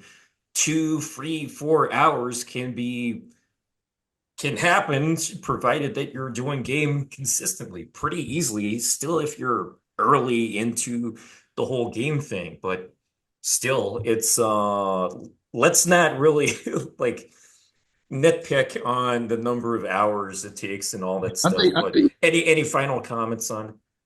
yeah, I was Okay, gonna, okay, you go ahead first. I was gonna say this real quick, 'cause I kind of I kind of see what they're saying, because like I think what JT Tran was saying is that, like, yeah, if the guy meets the girl, they go on a few dates, that's gonna equal to about the amount of time that'll probably get to that point. The only issue I would have with it is that based on how you come at the girl is gonna sort of dictate her perspective of how she sees you also. So this is why the reason why I even go up to girls like and make it sexual is because I don't want them to think I'm trying to like have a relationship with them now. Like I'm like, we're just gonna hook up. And then maybe later on down the line, if I like you, then we could keep it going and whatever. And so what happens is that if you're going out on a date and 3, 4 dates, then you have sex, in her mind, she sees you as maybe boyfriend material. And it's so sort of what I'm saying is you got to be careful of how you're coming at a woman, because then her perception of how she thinks the situation is going to cause some type of entitlement that she's going to have based on the perception she has of you. Now, if you want a girl as your girlfriend, then hey, that makes sense to go down that route. But if you're like, hey, I just want to hook up, but you're going on 3 or 4 dates, and then you're just like, I want to get to the sex, and then you get to the sex, and then she's expecting to keep dating you, you're just trying to fuck her, that's going to cause drama. You see what I'm saying? So I guess it all depends on how you want to go and which direction you want to really go into it. You see what I'm saying? But the question, I guess, too, is do you believe that the majority of women will have sex in 2 to 3 hour experience? I've found that there are many women that will sleep with a guy within 2 to 3 hours. There are many women that will do that more than once in their life. But I believe that the majority of women don't like sleeping with guys within 2 hours. I think the majority of them prefer a little bit more of a drawn out love story, a little bit more romance without leading them on, as you said. So I believe that what you guys that are big on the fast escalation, I believe you get very good at it because you develop a keen eye for certain types of women. You set frames early on, you sexually prime, you set sexual frames early, you sexualize, even the sub communication is probably very sexual. So you may be on average pulling women in 2 to 3 hours, but you may be discarding the failures as anomalous when in fact you've just highly curated your style of game. That's why I'm a little bit more of a proponent of solid game.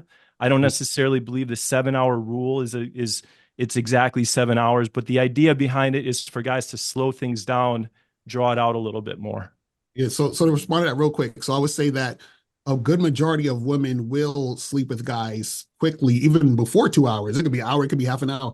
Majority of women will do that if they find men who are worth doing it with. So like if a woman finds 5 guys in a row that she's that highly sexually attracted to, she will sleep with them in an hour if the circumstances cause that to happen. So what I'm saying is that a good majority of women won't sleep with guys that quickly because a good majority of women are not highly sexually attracted to most guys. You see what I'm saying? It's almost like if a woman says, hey, how many guys are interested in long-term relationships? Most women are like, oh, all these guys just want to fuck. They don't want a long-term relationship. But if a man found a woman who was worth it, he'd get into a long-term relationship with her. So it's like, it's not necessarily the thing. It's that, is this particular person in front of me worth doing that particular activity? So you see what I'm saying? And to your point let's too, draw this to an end here. Although I will Wait, say, guys, can I Erik, just make one last point? or do you really want to move on? No, I'm gonna Okay, say fine. no. Next. I'm gonna be mean. Okay, go for it. Eric did tell me maybe a week ago or something. Maybe there is an opportunity to have a debate for guys who are into solid game, like Erik is, and guys who are into fast game, let's say. If you're interested in that, just send me a message after and we can arrange that. I'm But down. let's move on Down. to shutting this conversation down. Moving on to the next question. What are some easy ways to transition from a day game approach to setting up a future meetup or date? So I know I acknowledge that Mr. Locario gave an answer to this kind of question before. Well, I think it's pretty simple, actually. I think that my general day game style is to build investment, build some comfort, build as much sexual tension as possible, and then I'll just say, we should grab a drink sometime. I'll wait for her to say yes. When she says yes, I'll just get her number. And yeah, and then from there on, it's largely logistics. So I just keep it simple. We should grab a drink sometime. Or I mean, in small percentage of cases, like for example, if she told me she doesn't drink, I might say we should go for a walk sometime, or we should grab coffee sometime. But generally speaking, we should grab a drink sometime. If you did a good job building sexual tension, the girl will say yes the vast majority of the time, and then you just get her number. Yeah, I want to say, because it's only going to take 10 seconds here, but a lot of the times when I approach, I'll just give her the dial pad like this. I'm not like walking up like this, but it's like once the approach happens and there's a little bit of rapport built, there's a little bit of a camaraderie or something there, or attraction, I won't ask or anything. I just will, and I'll kind of like shoulder up to her. I think it's more of a body language move than a language game, and like a language game. And but anyway, that's my quick take on that. Yeah, I like that. I always do that too. Well, kind of a variation of that. So I will still soft close, but then instead of putting her number myself, I will give her my phone, because I found that sometimes in the heat of the moment, you get one digit wrong, and then you're like, fuck. And then you'll wind up like trying to reverse engineer it and text like 9 different numbers, hoping you get the right one. But This has happened a million I've just had that times, bro. happen too many times. So I just A million times. give her my phone. No room for error that way. That's a sad coincidence. I'll say this real quick because I gotta head out right after this. But yeah, I just basically I usually give the girl my number and then she hits me up. And I usually already have the I say what I want to do before that even happens. So she's just calling or texting or whatever. And then I confirm what we're gonna do, and then we just basically do it. So before I leave her, I say, hey, let's meet up Friday, 8 o'clock for drinks. Take down my number, you know what I'm saying? Text me your information. And then I hit her Yo, up. Locario, brother. But So eat food beforehand, because you ain't getting dinner, bitch. well, yo, Locario, I have a question for you, dude. So like when you do that though, like, because I've done the same thing, and then I'll like get a call on like a Thursday night and be like, hello, and it's like and I can't recall which girl it was that I gave my info to. And so how do you navigate that phone call when you get it? Oh, I mean, usually I don't really. So the thing is, I don't really care who it is, because I just kind of. That happened to me once before. So the girl texted me, and then I didn't know which one it was. So then I just said, because we were supposed to meet on Friday. So I texted her back and said, hey, are we still on tonight for 8? And then when 8 o'clock came, I went to the bar, and then she showed up, and I was like, oh, it's that girl. And now it does. Okay. I've done the same thing. Yeah, that's. Locario gets a call from like some Indian scammer. Hello, I don't even remember. He's like, yeah, okay, yeah, I'll meet you Friday. I'm the worst. Very good. I'm the fucking worst. I'm telling you. But yo, man, I appreciate y'all, man. This was fun, man. We definitely need to do this again, man. So I'm gonna holler at y'all, man. Good to see you, Locario. Take care, man. Yes, Erik, good to see you too, definitely, man. And good to see all of y'all, man. I'm holler. Peace. I got to skedaddle too, but thanks for having me. And yeah, it was good to connect with all of you guys. JT, I think it was our first time talking, so good to meet you. We should maybe do a podcast sometime. And then Erik, for sure, I'm definitely down. Nice to meet you, man. Yeah. Date. And everyone else, Ryan, good to see you. Good to meet you, Michael. Yeah, I'll see you guys later. Thanks for having me. Thanks. Get you on your side.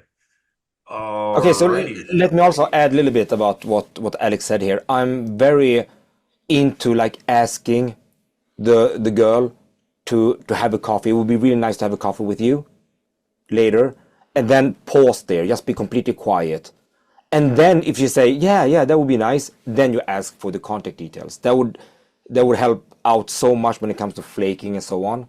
One of the aspects is when you're doing the initial approach and having these initial conversations is what I found with a lot of James Tusk clients and my clients as well, is that it's very important to make her feel really good in conversation, in the interaction itself.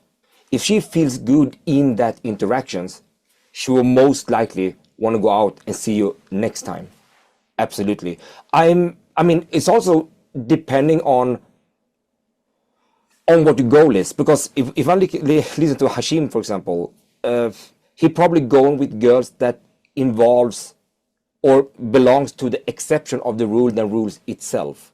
So if you just want to go and hook up, it's probably a different way to go about it. You can actually just say, oh, I find you really sexy, let's hook up sometimes, and then she's just going to give you the number. Most of them wouldn't, but those women that do give you the contact details, it will be much more straightforward. But those normal cases, and I would say 95% of my own clients, they will just want to have a second meeting, because that second meeting is many times easier said than done, I noticed. So it's important to have a very good initial conversations where you feel good in that particular conversations using conversational principles, and then just go ahead and do a false time restraint. Excuse me, I really have to go soon, but it would be really nice to have a coffee with you next week or in a couple of days. What do you say? Dead quiet, wait for a response. If she says yes, then say great. So and then you just put up your phone and ask for the number or what you prefer. WhatsApp is a big thing here in Europe, so most of the time we exchange WhatsApp. That is what I found is the best thing to go about it. Yeah, I agree with what's been said. It's all about the lead up to the phone number close or the suggestion of a meetup or date that's most important. So it's what you say in the moment matters, but the lead up is so much more important. And to build on that too, I'll take an interaction as far as I possibly can in the moment, with one caveat: I don't want her to feel backed into a corner. So if I'm having a conversation with her and I keep looping her into different conversational threads and she can't get away from me, that's not good. But if she's heels planted, shoulders back, she's into the conversation, and I've got the time, I'm going to take that interaction as far as I reasonably can before the phone number. And if that means transitioning to an instant date, taking her to get a smoothie right then and there, a coffee, a tea, or whatever, right? And I just want to throw this out there because my girlfriend's going to watch this. I'm speaking in past tense. I have a fiance now, not even my girlfriend, my fiance. Okay, so this is how I would run my game in the past. So who's watching? Your girlfriend or your fiance? Yeah. No, my fiance, one and the same. I just got engaged last month, so I'm trying to get used to calling her my fiance. It's a foreign word for me. Hey, you got to move faster. I got engaged in something like 2 weeks or something. Crazy, I know. And then married in 5.5 months, something like that. Oh, you're a good man. It was a year and a half that we were together, and I finally said, well, I knew long before that she was the one for me, and I want to have a family, and I've had my fun. She's a wonderful person. I'm a very lucky man. So, yeah. Yeah, there's no shame in guys being in a relationship either, especially, like someone who has advanced game in the field. Guys are always like, you need to have always be approaching or something like that, some kind of crazy expectation. It is completely normal to get into a relationship. Even Dan Bilzerian, like people think, I went over to his place last year. People expect that there are like 25 women there 24/7. You think that's really going to be the case? You think he wouldn't want some peace every once in a while? And even he said himself that there were periods where he would give up all the rotations of women that he was having, the crazy parties and everything, and just have a relationship for more than a year or a few months or something like that. There is no shame in having a girlfriend. In fact, it's a privilege having a girlfriend because there are so many guys who don't even have a girlfriend. So come on, guys, what are you complaining about? Anyway, I'll stop ranting. Curiosity. Well, no, and to talk about curiosity, like has been brought up so many times. It's like, when you should be curious to have a relationship, because when you have a relationship to somebody, you really get to know them, you know, a love relationship, an intimate relationship, then you're much more capable after this experience to have another and to, you know, understand like, you know, these attraction switches or something, or to understand who you are in order to, you know, be there for somebody, or to put your best foot forward in that, or to frame that relationship. And I wanted to say one thing that's been brought up tangentially or just quickly between both Michael here and Erik about how to end a conversation. Like, because it's one thing to get it going, and then, you know, it was mentioned this idea of a false time constraint. Hey, I got to get going pretty soon. And then Erik also mentioned too this idea of when you're looping conversations, and she's sort of like back on her heels in a not in a not in backed into a corner, but in a just a relaxed, like, this is great, I'm enjoying this. Well, it really helps to get a couple details in that initial conversation to know, like, we talk about logistics, to understand what is she up to. So that way you can say, well, why don't I let you get back to your friends? Or why don't I, oh no, it looks like you're going to be, and talk about listening and empathy. Now you're really leading her back into her world. Because I know so often we talk about ending it on a high note, and oftentimes guys think that high note needs to be flashy or sexy or smooth. And it's usually, for me, it's just a reconnecting her back into the place that she was before I interrupted. Sometimes I get every once in a while I get a question like, Ice, are you out of the game? Dude, I completed the game. I'm at 100% completion. I didn't do any gay stuff, but I'm at 100% completion. I live vicariously through my clients now. Their success is my success. Isn't that right, Erik? It's so cool to just, when someone's learning something new or having these experiences, to be like, to just remember how good it feels to be loved and to love and to be connected in this way. I like when guys get into it too. You know, you get the guy that's super into game and he's just excited about it. It's his thing. You know, you don't have to be into it to get results. Some guys just want to learn a little bit, snag a girlfriend, and get out of the game. But I do like working with guys that are excited to learn this stuff. You know, it's exciting. It's transformative. You know, I almost had a surprise for today. I invited Erik Weber, the author of the 1970 book, How to Pick Up Women. I invited him here today. He's 82 years old. Unfortunately, I guess he couldn't make it, but he's 82 years old. So, you know, I don't know what's going on. But imagine that. I don't know what's going on in his life or whatever, but he was a movie director, and he was interested in joining the panel. And he has a YouTube channel called Wing Dad. So he, even at his age, and his last video was only 4 years ago or something, he's still passionate about this kind of stuff. I don't know like what goes on in his life, but that would have been a very interesting conversation. And to finally have someone on the panel who's older than Ross Jeffries. That's why I had to have Ross on today, but unfortunately, Erik Weber couldn't make it. So many Eriks. Too many. Anyway, let's move on to the next one. What kinds of things do you say or do in order to pull from day game? In order to pull from day game. So are you implying you meet a woman out and then you try to take her straight home from day game? Yeah, something like that. Oh man. Do I want to talk about that on a podcast, on a panel like this? You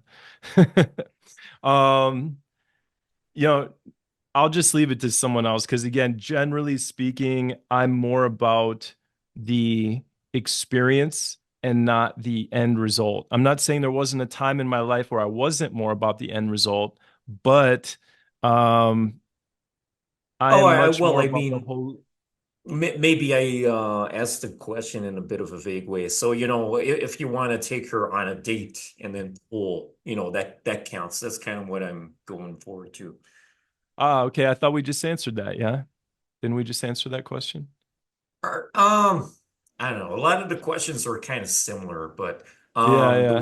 the one before was more like shit, it's in the fucking chat. more like setting up a future meetup or a date specifically rather than to take her straight home. So I'm Okay. interested in like what guys can say or do in order to move the interaction from day game or let's say day game to date to home, something along those lines. Okay, yeah. So similar to what we were talking about, where you don't want to go for the phone number too soon as a general rule of thumb. I like to build a quality connection with the woman right then and there.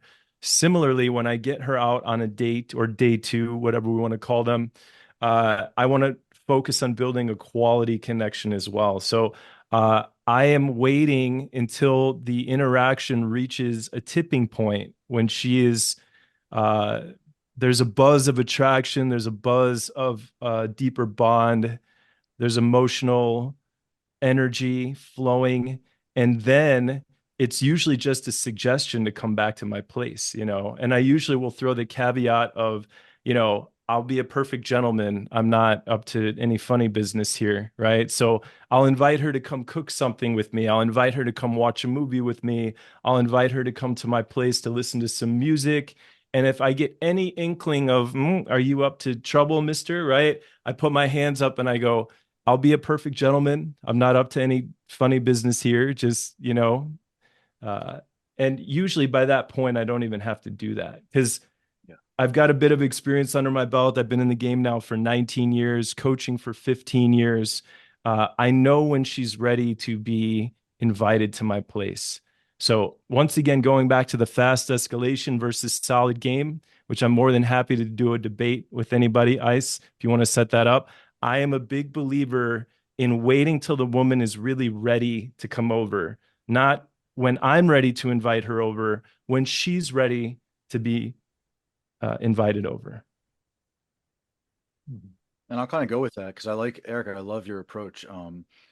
I think for someone who's looking for a quicker approach without being sexualizing it, over sexual, the question, the point that you're making is just to invite them to do something at all, right? And so oftentimes, like if I'm in the supermarket, you know, I have some food with me, and so you know, it's kind of not a surprise that I'm going home to cook.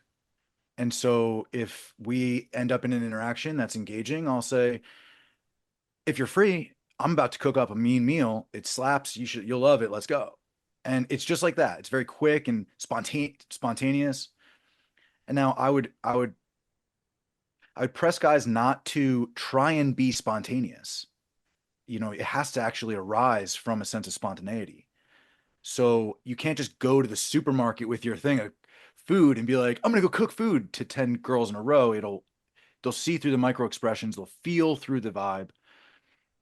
But same thing for the gym. I'm going to the gym and I say to the girl, or I meet a girl at the gym or on the way to the gym, I'm going to hit the gym, but right afterwards, if you're still shopping around here, I'll grab you and we can go grab some food because I got to eat after the gym.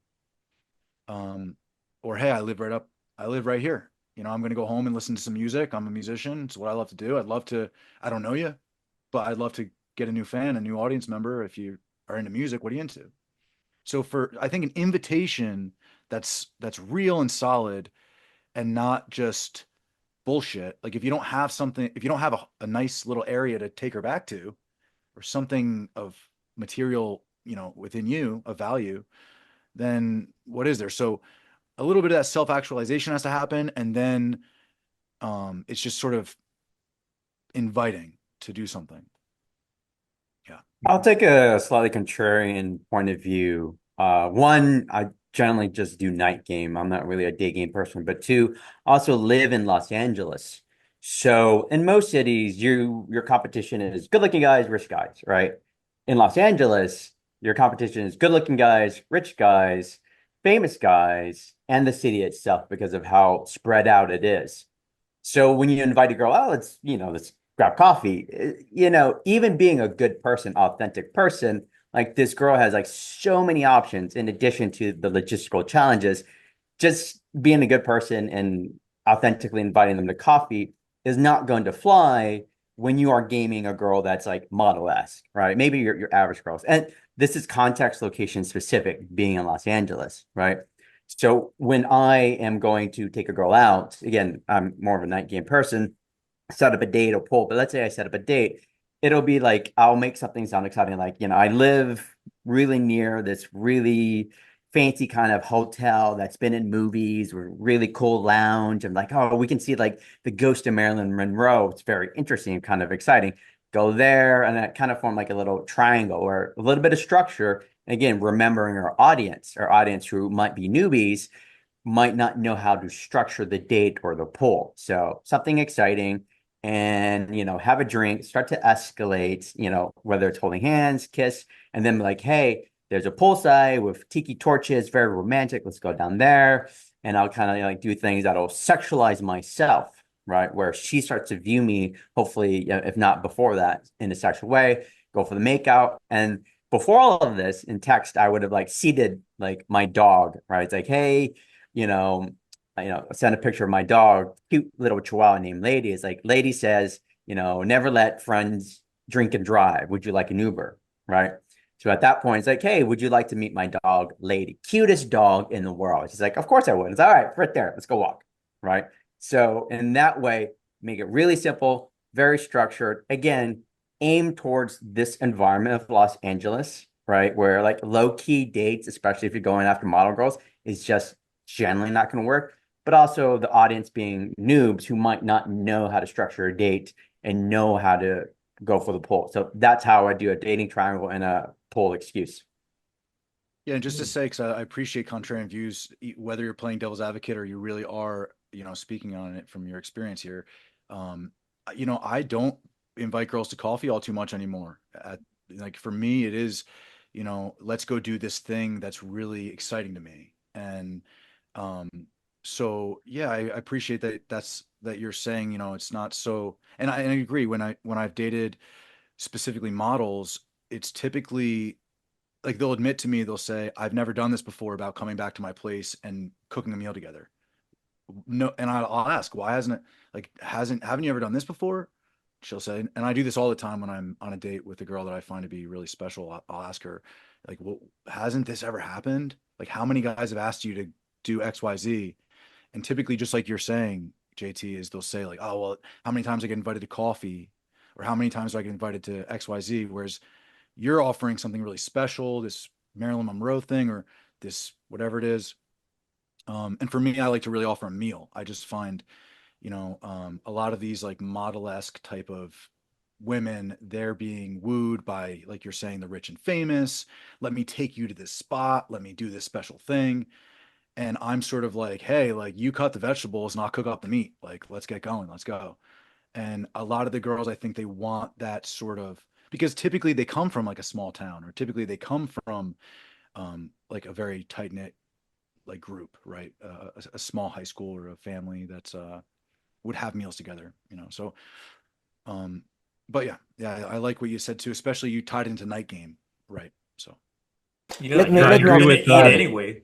You're gonna eat anyway. So I really like that thing. Unless you're like me now, where you're only down to like 1.5 meals per day. But aside from the exception.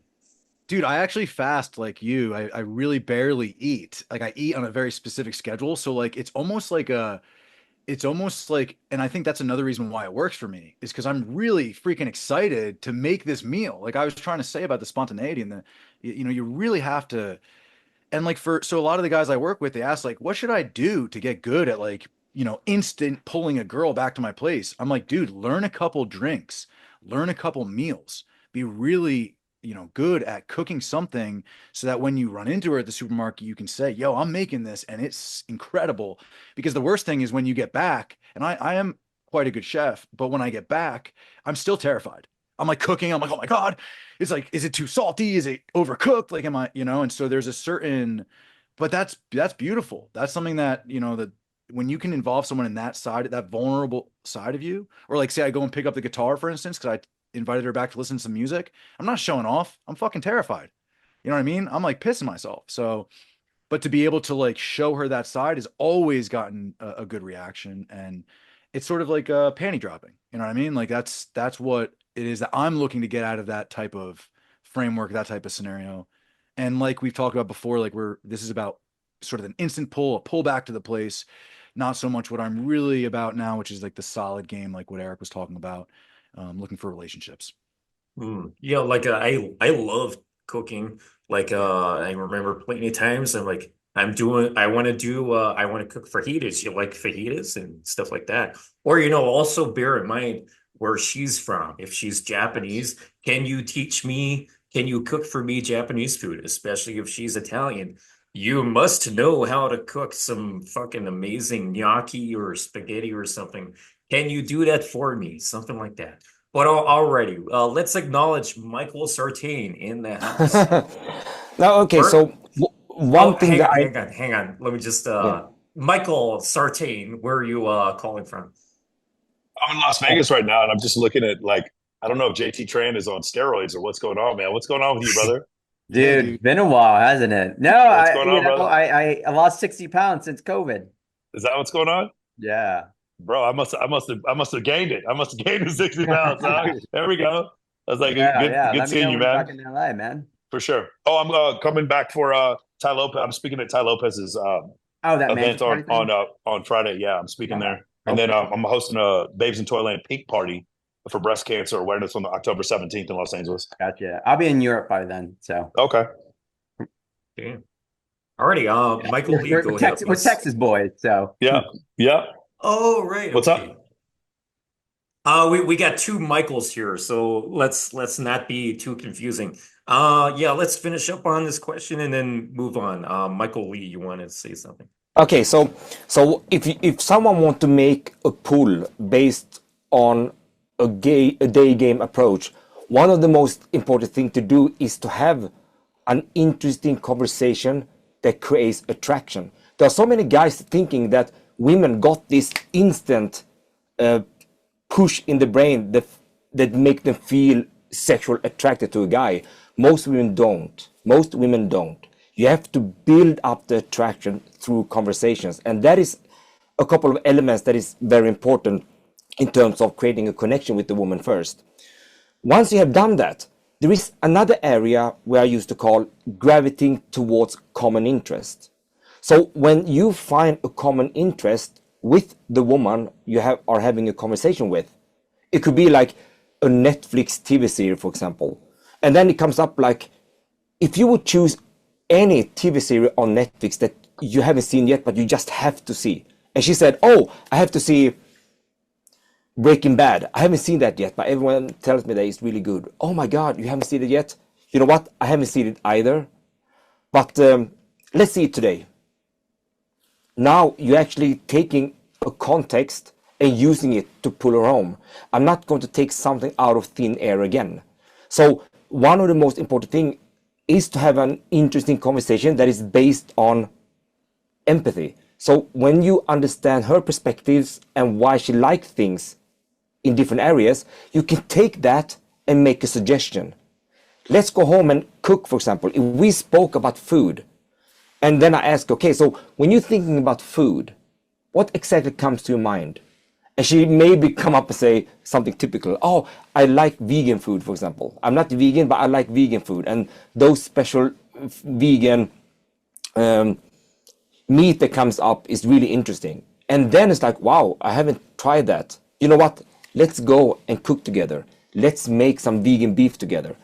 Now we have context again to make something happen. That is one of the most effective pools that I've seen with my clients if they have the chance to do it. I will still say that most women won't be ready to go home with you after one day game approach. For sure not. But once you spot those situations, take it and then use it. Use the empathy to pull her back home, basically. Alrighty, I'm going to throw in a social circle game question since Michael Sartain has joined us. And you look like you're waiting for a barber or something. No, waiting for a Uber. All right, okay. So, what are some particularly smart examples of value arbitrage you have seen or done yourself? I mean, the easiest ones that I've seen are, here's a really easy one is you have some female friends and one of them has a birthday you set up the birthday. So you set up a comp dinner, comp table, whatever. And like, she's already bringing all the girls. I have met so many women from doing that. It's crazy. And so I live in Las Vegas. Girls will come out here and they'll be like, oh, I'm coming out with a couple of my friends. I'm like, where do you want to go? Like, what DJ do you want to see? And because I know the GMs of all the nightclubs here, I'll just be like, oh, okay, cool. I'll get you on stage for Zook to go see Dead Mouse on Friday. And then we'll go see Marshmallow on Saturday. And it's so ridiculously easy. I've taught all my clients how to do this. They can get girls comps like super easy. That's an easy one. That's kind of a unique thing though for Miami, Los Angeles, New York, Scottsdale, and Las Vegas. You can do it in Dallas a little bit too. But other arbitrage opportunities, again, like say birthday, let's all go axe throwing. One of my favorite ones is somebody you throw like a themed party back at your place where you guys go play cards, something like that. I love doing. This is one girl I really like. So for our first date, we started doing man on the street videos at on Fremont. And so that was our first day. We started doing man on the street videos, and it was really funny because we're like flirting, and at the same time we're doing interviews. She wants to be a podcast host. There's a bunch of different ways to do value arbitrage like that. But like then there's the more advanced ways, which would be you get involved with a charity. Like so, for instance, something for animal rescue. That's one of my favorites. Or something. I'm doing one for breast cancer awareness in October. You're doing that event, and then you tell all the girls the theme. Every girl needs to show up in pink. So you have a bunch of girls that are there for breast cancer awareness, showing more cleavage than you could possibly imagine. And then there's just a party with like hundreds and hundreds of women there, the pink party. And then once that happens, then you just have like an amazing opportunity where women are introducing you to other women, women are giving you access, and then women are calibrating you to being around other women. You have girls that are wingmen that are introducing you to other women. So that's been probably those are some of the ways that I would use value arbitrage. The main three ways of value arbitrage, by the way, are number one is you're a connector. You connect people to other people. One of the ways that my girlfriend she told me I knew I was going to have sex with you was I kept introducing her to like really beautiful women who were just hugging me and showing me a ton of compliance. Number two, you're a suggester. So I'm always suggesting. Like a lot of times I have a book suggestion list that I have. Most of my friends meet their boyfriends and girlfriends through me. Most of my friends are going to meet, figure out what TV show they want to watch, books they want to read through me. I'm the suggester. And then third, the content creator, which is you're the one who always is documenting what happened at the event. A lot of times people don't understand this, man. I learned this I used to be a videographer at the Playboy Mansion. People will get annoyed when you keep filming them and put a light in their face or take pictures. Those same people who are annoyed will ask you the next day for those photos. And they'll be like, bro, do you have any more photos? Do you have any more? They'll act annoyed when you're doing it and then beg you for the photos the next day. And so I just learned from that whole type of situation is being a content, the content creator is the greatest one. And of course, the best example of this, have you guys seen Parallel Live? So, you got Parallel Live is this app where you can actually you can do a live stream and it'll show that you have 25,000 people watching you at the same time. And women start acting like complete whores, just rubbing their ass in your dick. Ethan Kaiser. Yeah, Ethan. Yeah, Ethan messaged me. I was thinking about having him on my show. So Ethan, like they just act absolutely crazy because they see all these people watching you. It's like instant social proof. This thing's been going on for 2-3 years and women are still falling for this. Yeah, because the cat's they're out not the bag. The more we talk about it, but yeah, you're right. Yeah, but even though it won't make any, I'm telling you, it won't make any difference. Ryan, it will never stop working. And the reason why it will never stop working is because of the evolutionary pang that women feel when they see it, rather than doing it in any kind of investigation. It's like a lot of eyes. It's a lot of eyes, but it's also like women dating broke men who pretend to be rich. Yeah. Last time I checked, that still works. Right. It's still like dudes are still running around wearing fake watches, banging chicks. Like it's still. You guys saw the guy who looked like Lionel Messi slept with 23 women, and they're suing him now because they thought he was Lionel Messi. And my question is, what about Lionel Messi's wife? Does she then get to sue these women for sleeping with a married man when they knew he was married? How about that? No, of course they don't. Right? No, it's one of these situations where status works, and it works to an extent that doesn't even make sense. There's no logic involved. So, I mean, I think that's one of the things that I've learned from watching. Not to cut you off, Michael, but without the last aspect of it all, right? Because that's kind of like a cheat, right? Yeah, of course. I'm not recommending people use Parallel Live. It's just an example of how well this works. Yeah. Well, I think it's smart. I think it's smart of you to recommend that everyone go out and try it and realize what it does, because it's like an incredible moment when you see like, whoa, this is now the attention's turned to me in a way that it's never been turned to me before. Yeah. So it's definitely a good experience. I think every guy might as well try, right? But I think what I love the most about what you said, that every person can do immediately, is become that content creator. And it's just as simple as like turn your phone this way when you fucking make the video or take the picture or whatever. Like, because so often like girls will say to me like, how did you get such good photos of me? And Yes. I'm not the best. I've gotten much better as I've practiced, but it's really just because I turn the phone. Another thing is, like you mentioned, I do it the whole time. It's not like a moment where I'm like, here, I'm going to take a picture of you guys say cheese. It's like, I'm just capturing moments all the time. So, Have you- 100%. I'm just like that too. Have you used FaceApp and Facetune? No, never. Look at FaceApp and Facetune.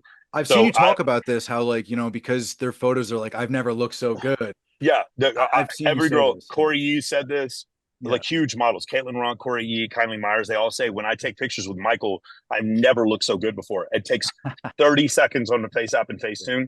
You use the lowest possible setting. It makes their face not shiny and makes them look more symmetrical. And girls will find you in a nightclub just to take pictures with you all the time. When I host Babes in Toyland, girls are coming, and I tell the photographer, I will not post anything unless I FaceApp and Facetune it. Girls they'll send me their photos, and then I'll send them back, and they'll be perfect, and they'll be like, dude, what kind of fucking witchcraft is this? Yeah. They'll ask me these questions, but it gives you so many connections. You're so hooked up when you do this. You get invited. Again, guys, there's parties right now that happen every weekend where there's 17 girls to every guy, and you're not invited. And the reason why is because you don't understand some of these tricks. There's a great book about this called Very Important People by Ashley Mears. She's a professor of sociology at Boston University. And she was talking about guys getting into parties in the Hamptons, and the way guys got into every party. Now, you can't buy your way into the Hamptons parties. You can't buy your way into Dan Bilzerian's Ignite parties. You can't buy your way. You used to not be able to buy your way into the Playboy Mansion up until the end. The way that this whole thing happened, was because guys had girls with them. If you had enough women with you, you could get into anything.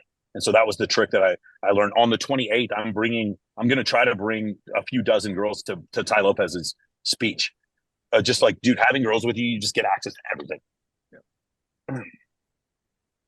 It used to be having a DSLR camera. Like, it used to be like, get a DSLR, and then like, if you go out and take a photo of something, like girls will just, like, oh, can you take a picture? Like, or, but now it's, so. My clients are doing man on the street videos. And while they're doing man on the street videos, they'll tell me stories. They'll be like, yeah, girls will literally stand around, won't even want to go on camera, and they'll sit there and hang out and talk to me for hours. Like, they won't leave because they feel like we're the center of attention just because we're doing these man on the street videos. They're using the little, those little DJI little square clips that you can get for like $300. They're using those for audio, or they're using an iPhone for audio, and it's just, they're crushing at doing this. That's what I always admired. That's what I always admired about Tyler. Right? Was Tyler? He would just bomb around with a light on his face, right? Yeah. And then next thing you know, like jumping into interactions and honestly, like, I didn't spend much time paying attention to what he was saying or like sinking into the videos. Yeah. It was just the simple fact of like that this dude who doesn't know any of these people can just step into their world and immediately garner like celebrity like attention because he's willing to put his face in front of a camera and a light in public. So I talk to Owen about this all the time. So he's going with me to the Tai Lopez thing. Yeah.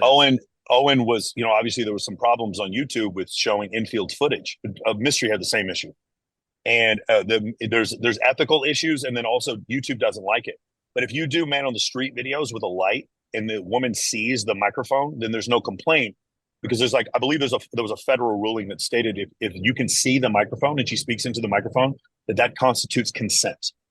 And so when you see that, now you're keeping yourself from getting in trouble. But now just imagine you're like me and you have 2,500 clients. If they go out and do man on the street videos, and I can now watch them interact with women and give them feedback. I don't even give a fuck if they post it. They don't even have to post the man on the street videos. They just go out and do them. And now I get to watch their interactions. And now you see some of my clients who are telling me, man, I don't know what's wrong. And you watch them. And then as soon as they start talking to a beautiful woman, it's like, hey, where are you guys from? What's going on with you? I was like, bro, what happened to your voice, bro? Why do you sound like a bitch all of a sudden? Like, what happened? Like, do you not hear this? But they didn't know. And I wasn't able to give them the feedback because I wasn't able to film them. And I'm not going to do is hidden infield. Hidden infield is a problem, bro. That's going to get you hemmed up. So that's why I try to stay away from it. But the workaround I found is these man on the street videos. That's genius. And it's so performative too. So it can really get them out of their shell because it allows them to see it as like, they're not going and doing cold approach. They're not going and trying to interrupt somebody without a purpose. They're actually, they are being the center of attention, and they are then trying to share that with that person. So it's really a genius idea. And the women want attention so desperately that they turn things sexual immediately. It's such a cheat code, dude. Yes. Right. Oh, exactly. Yeah, I know. It's actually sick what some of these interviews turn into. Yeah, that's pretty crazy. God damn. Anyway, what do you think of my step and repeat? I could use that. Yeah, if you need more light, dude, just Ah, do damn this. it. Like, have a step and repeat at a party and just put a bunch of light on it and literally like just watch girls. They'll spend the entire party like on the step and repeat taking pictures of themselves. They won't do anything else. They won't even talk to people. It's one of like it, and it's only going in one direction, guys. Like when I started MOA, it was like kind of a mix between different ideas. Now things are tilted so heavily towards dudes meeting girls on Instagram. It is fucking crazy. It is crazy to watch what's happening. I go to nightclubs now in different cities, and the number of dudes I see in comparison to women is getting outrageous. There's so many dudes at these clubs now. It's like the ratios are so terrible. And part of the reason why is because of social media. It's one of the things that like girls are, that's why the ratios are just getting worse and worse and worse. And fear mongering. I mean, women are becoming very afraid to be caught up in What was it? What was it? Among millennials, 17% of millennials said something like, if you approach a strange woman on the street, that constitutes sexual harassment. Right. 17% said that. That's fucking crazy.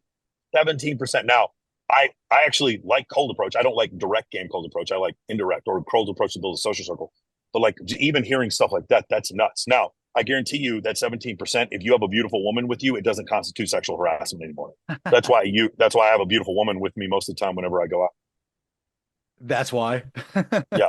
Well, yeah, that's part of it. I know. I'm just making fun of you. You know, the greatest thing about threesomes, there's always a witness.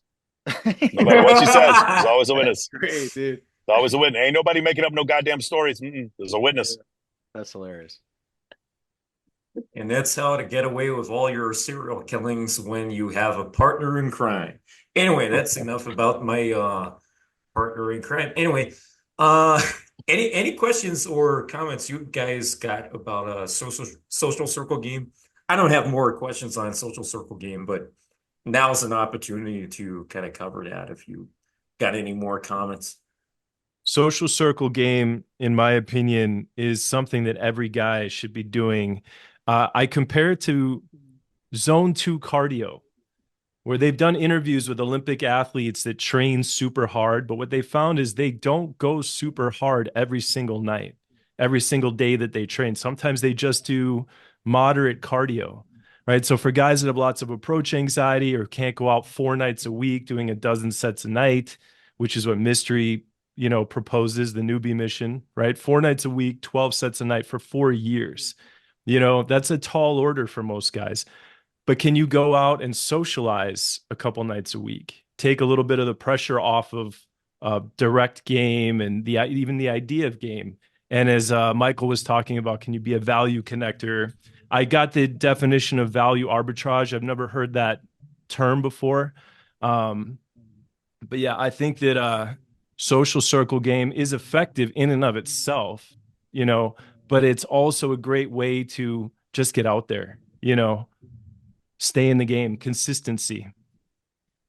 Yeah, no, the zone 2 thing, I agree with that, man. That's a great analogy. The other thing is, when there's certain investments you can make in some businesses and they make money for you while you sleep. Social circle game begins with fixing social media. Social circle game begins with fixing and perfecting your social media. When you perfect your social media, it gains status for you while you sleep. Just like if I own an investment, it makes money for me while I sleep. When you fix your social media, it gains status for you while you sleep. 100% can attest to that, because even just uploading one Instagram reel per week, which is currently what I've been doing since November last year. The one I posted last week, I posted one reel last week, one thing on Instagram, and it gave me nearly 100 followers, new followers, even though I still got a pretty low following. But I every Sunday I track my numbers. I track how many Facebook followers I have, Instagram followers, many other things, like at least a dozen things maybe. And just that 1 week, I got the biggest growth of followers in the 7-day period than I have seen in a long time. Even though I have other reels from a few weeks back or a few months back that got hundreds of thousands more views than that one particular reel. So comparing that to what I was previously doing with Instagram, I was getting very little return. So yeah, 100% agree on fixing your Instagram. Even though I still got a long way to go, admittedly, but just this one little change, just posting one per week, which isn't enough, I admit, is still one step in the right direction. I still got a lot more work to do.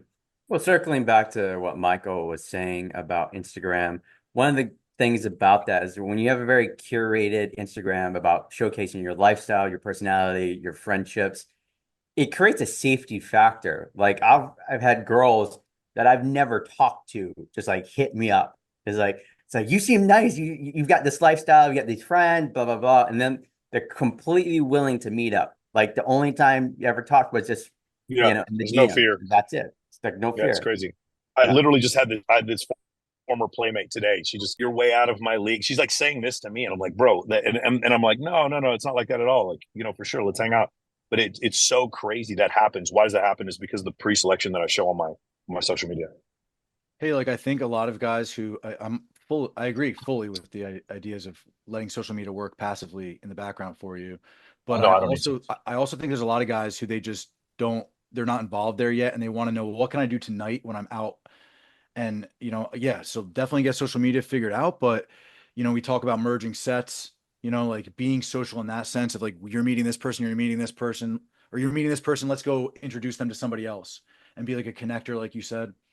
Having something public and social to do, like you're also mentioning, you're running all sorts of events. But for me, I would just be oftentimes like you can just approach a group of girls, for instance, like in a walking street or a big city and say, hey, have you ever been to this place right across the street? I go there every first Sunday. Come grab a drink sometime. I'll be sitting right there. And, when I was at university, I had done this for 6 years where every first Sunday of the month, I was sitting in this one spot with my boys, and it was like a boys' day drinking day. And it was just about us, but so many girls would show up because we just invited everybody, and it was just about having fun. It wasn't a date. So I think guys who are wondering, like, how do I start to build a social circle? Having an event that's like routine is huge. And then like when you're out, being able to introduce one person to another is also very big.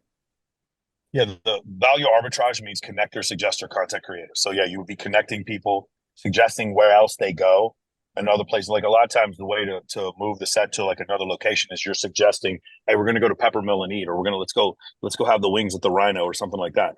And then it's like, hey, let's go back to my place, and then content creator, like I said, like the videos and the pictures of the event are more important than the event. It's just a function of 2024, man. The video and pictures that prove that women comply with you and love being around you are more important than whether or not they actually do. That's the point that we've gotten to now. The only thing I will say, though, is trying to throw events, which is obviously what I teach in my program.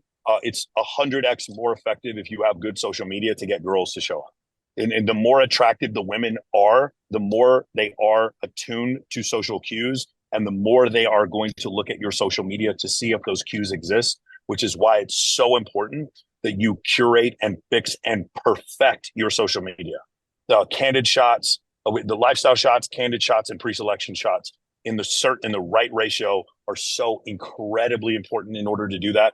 And you'll know you're doing it right when your ex-girlfriend who broke up with you hits you up and being like, hey, I don't like that you're posting this stuff. You've changed. That's when you know you're starting to do it right.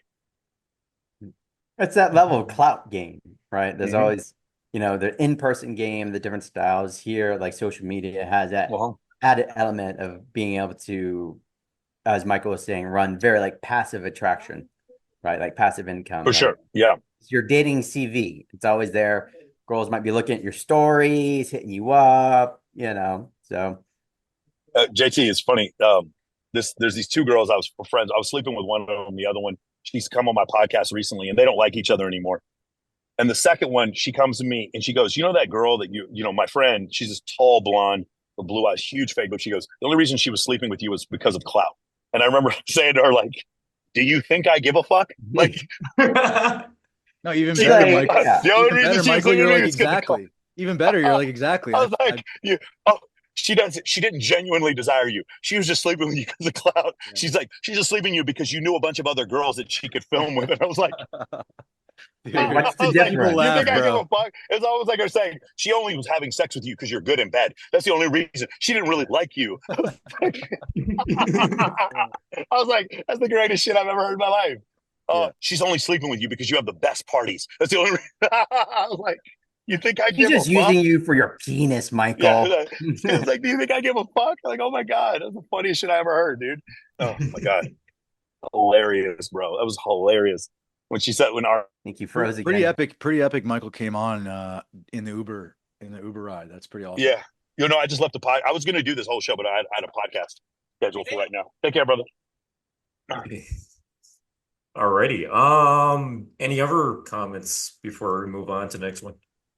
I'm gonna have to roll out pretty soon. So, it's good seeing all you guys. As always, good to see you again, Michael. Let me know when you're in LA. Thanks again, Ice, for inviting me, and hello to everybody else. All right, take care, brothers. Thanks. Man. Get you on your side. Alrighty.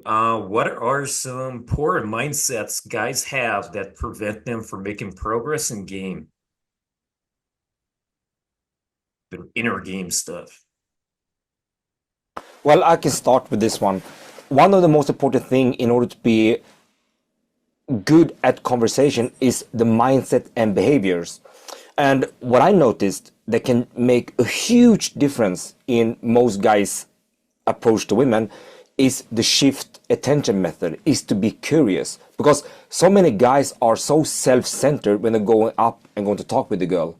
So when they're going up, they're like, oh, how can I make her like me? What should I ask about? And they just go randomly talk with her with a lots of self-consciousness. If they can make a conscious decision to shift their attention towards the other person fully, towards the girl, everything can change. That is like how we can actually implement the right behaviors that support that mindset. So I think that one of the main thing is curiosity and the shift attention method, to give the other person your undivided attention. Specifically for guys that haven't approached women at all. They are like really new to this.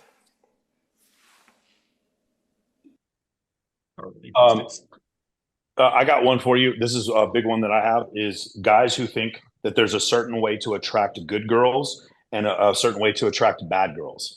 Like that, like Megan, like again, when you look at Machine Gun Kelly and Megan Fox, like Megan Fox is who everyone wanted, and she chose the bad boy. There's no good guy game and bad guy game. It's like if you guys have ever met a male stripper and you ask him, just like, dude, you've been with like hundreds of women, are all of them whores who have like a 90 body count? And they're like, no, dude, most of the girls I sleep with are like 2-3 body count. Like they're good girls. The mechanisms to get good girls are the same mechanisms to get bad girls. This is a real hard, guys have a hard time with this, because they'll see my program and they'll see girls that are like models with huge fake tits, and they're like, oh no, Michael, that's not the type of girl I want. I'm like, bro, nobody finds you attractive. No girl finds you attractive. Like, you're sitting there worried about good girls or bad girls. No girls find you attractive, bro. You don't need to worry about good girl game or bad girl game. You need to worry about game. Your prime objective, like my buddy Ryan Taraban says, your prime directive through your life as a man is to be attractive. To be attractive when you meet the girl, and to be attractive through the entire relationship. That's your prime directive. And so when you understand that, like, guys make that mistake and they'll come to me. And again, it's like I'll have clients that come from I have Eastern European clients, some of my Asian clients, they come from very structured upbringings at home, where they're told where to go to school, what kind of job to get. They're told what kind of woman that they're supposed to date. And they believe that there's good girls and bad girls. There's no good girls and bad girls. They're all a function of stimulus. It's all, women are Homo sapiens. They have the same firmware from their evolutionary psychology. Now, some of them have dealt with certain different stimulus, like abuse or sexual assault and stuff like that, which has caused them to become more or less promiscuous. I agree with that. But attraction triggers are ubiquitous. Okay, they are. Look, all you guys, I'm just assuming you guys are all heterosexual. Your heterosexuality, your desire to want to fuck women, nobody taught you that. You know your maleness is based in your desire for the opposite sex. No one can teach. No matter how many images I show you, it's not going to make you gay. You are straight because genetics made you straight. Well, it's the same kind of situation with women and their attraction triggers. Their attraction triggers are the same, whether or not they grew up in India, they grew up in China, whatever. Attraction triggers are the same. Women are interested in man's status, his his ability to procure resources, his charisma, his where he sits in the social hierarchy, pre-selection, all these things. They're ubiquitous. There's not good guy girl. There's not good girl game and bad girl game. There's only game. There's not good guy attraction and bad guy attraction. There's only attraction. There's not good guy status and bad guy status. There's only status. Status is status is status. And that's probably the number one limiting belief that I have to deal with my clients. Yeah, to echo that quickly, and I'll let Erik go then, it's just this big dick energy idea that a lot of the girls that I get with, when I ask them, like, what is it? Like, you said you would never date a bald guy, or you would never go out with a guy this much shorter than you, or a poor guy or whatever.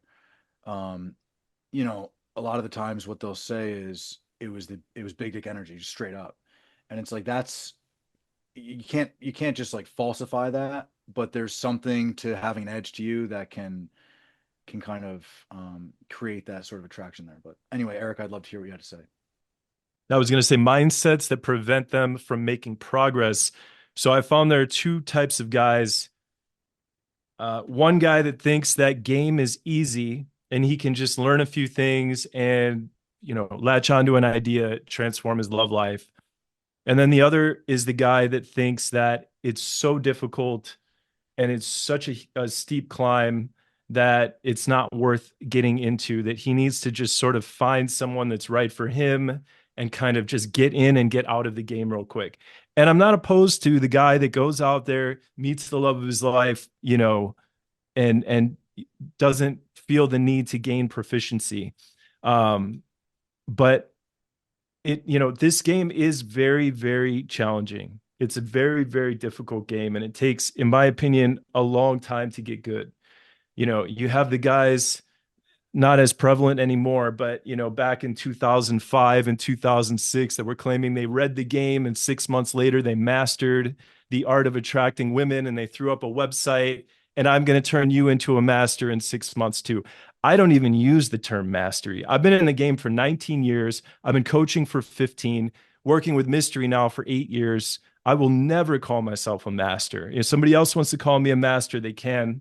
Mystery has called me a master, but I mastery is such an elusive topic, elusive term.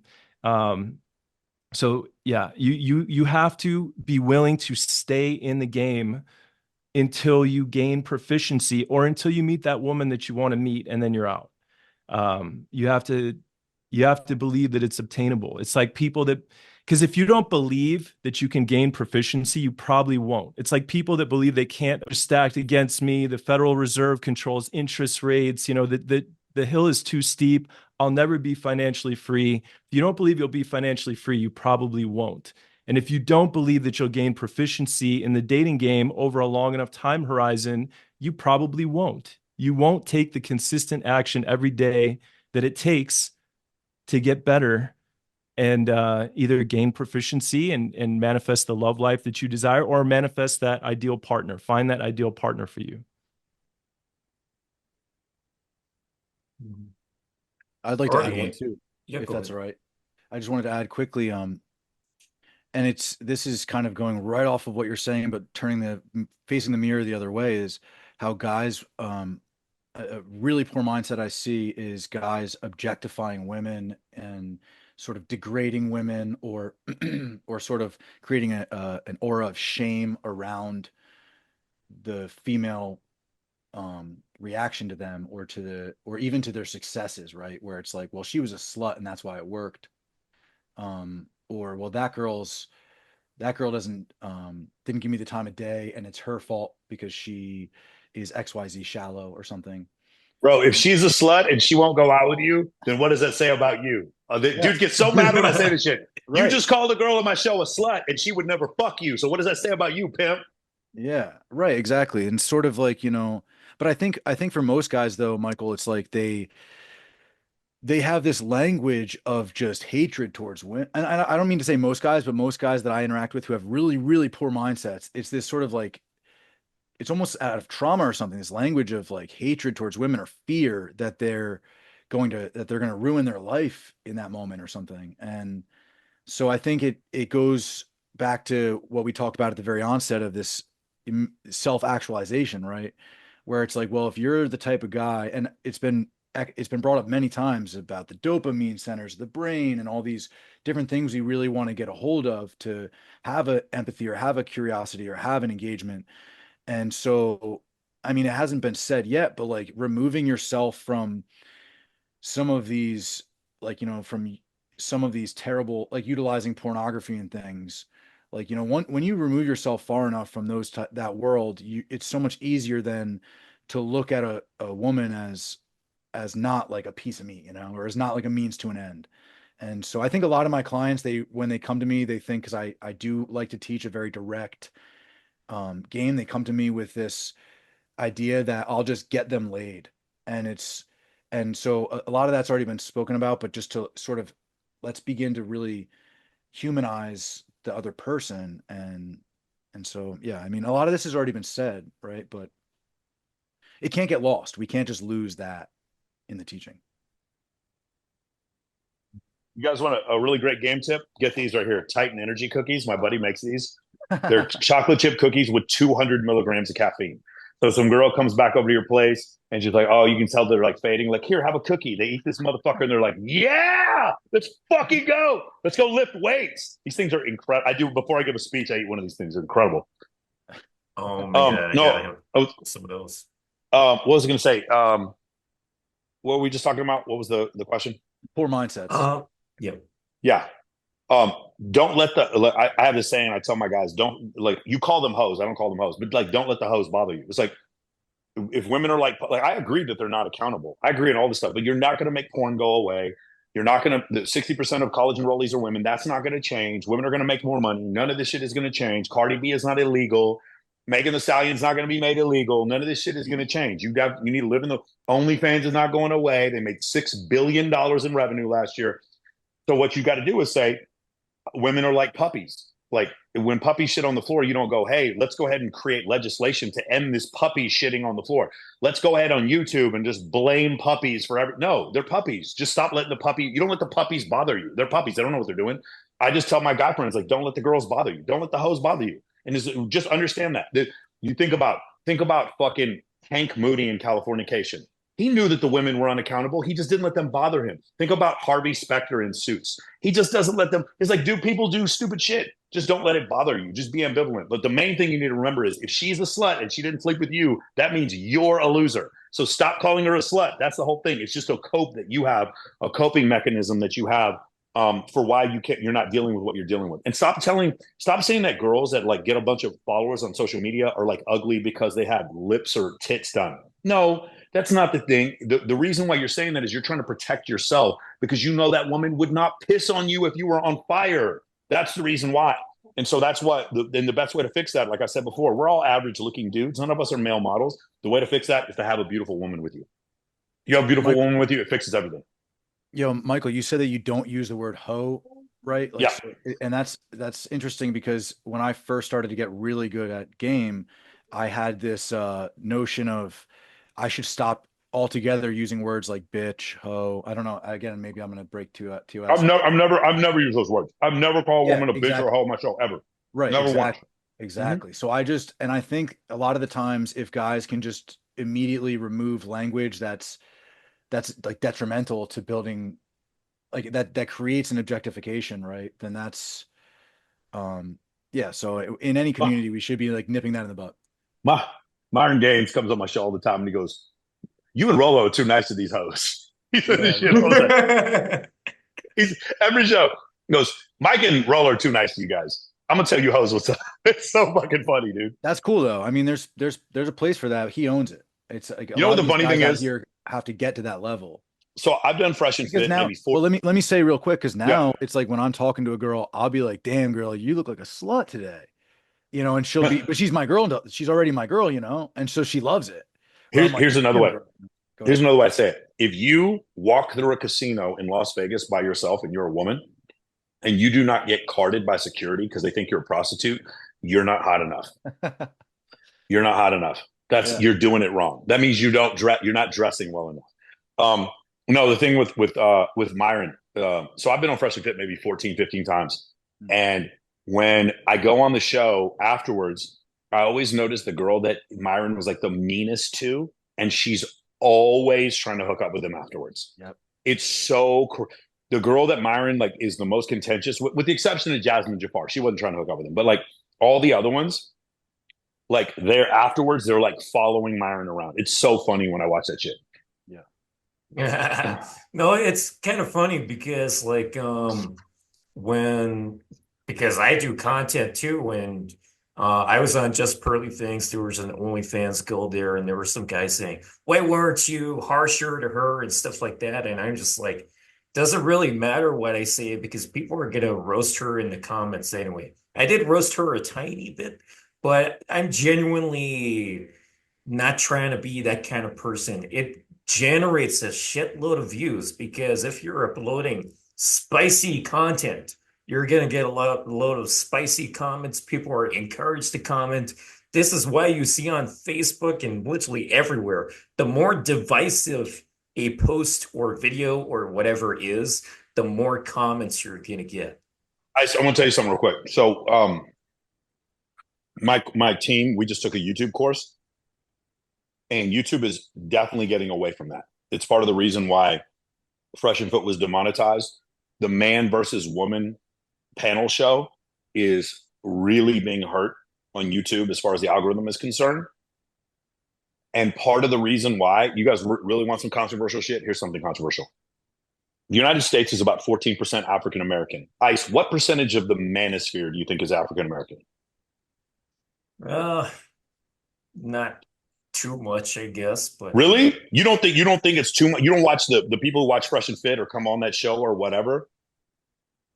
I was talking to Rolo. He agrees with me. It's like 30-40% is African American. It's massive. Red pill content and manosphere content is causing men to consider, who are minorities, to consider voting Republican, which is why this shit is getting destroyed on YouTube. I talked to some people that were like they were like, yes, that's exactly what's going on.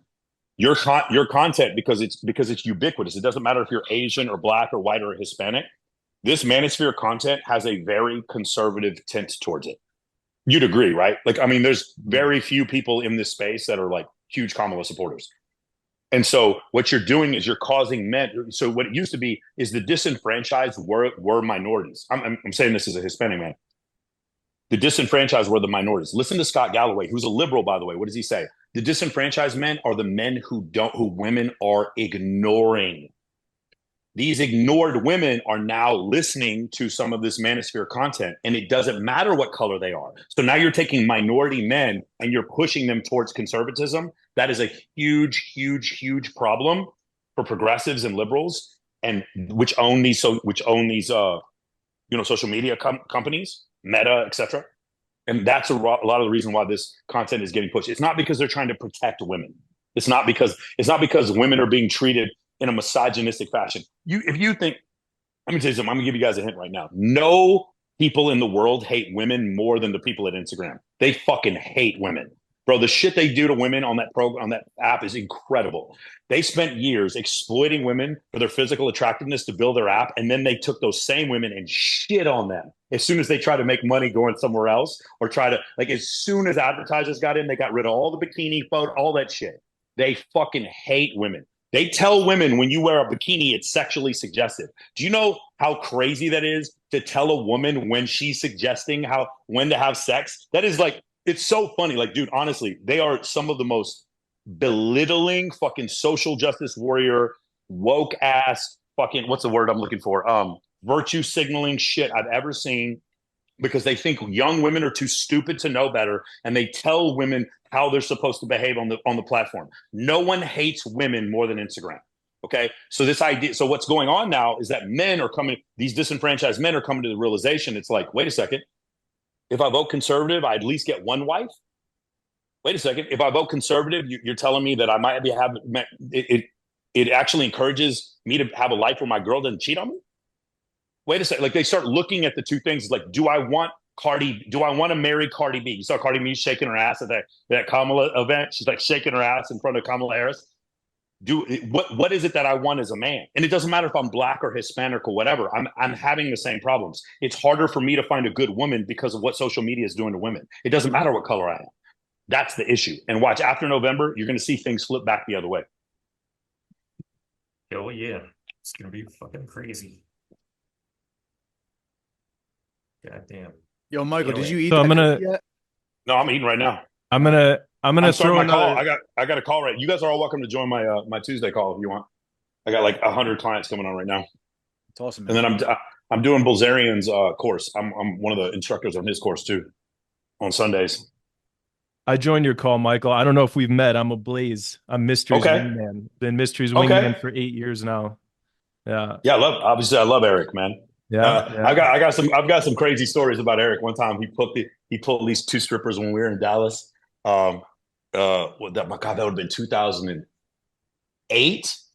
And then one time we met this super hot chick, Amber Beatty, in 2010 in Los Angeles one time. Dude, Matador was a fucking mess back then, bro. Has he told you stories about Matador? I've heard some unflattering stories about Matador. Dude, Yeah. Matador had no fucking fear, but that dude was on, like, I mean, he was on roids, fucking coked out of his mind. That dude was crazy. Yeah. Dan was crazy, bro. These stories were always told with love, but it's definitely a side of Matador. Oh, I love would, him. Yeah. I would not have guessed watching the pickup artist show on VH1, you know. Matador Mayhem, Mystery would call it, where he would just, you know, he was super aggressive and super alpha. On the show, he looked like the chill older brother that would like take you under his wing, but apparently he can like AMOG really hard. And Bro, you know. yes. If one of the clients was getting AMOG by somebody else, Stan would definitely jump in. Yeah. Love Drop was the first person to ever teach me about Bitcoin. Good stuff.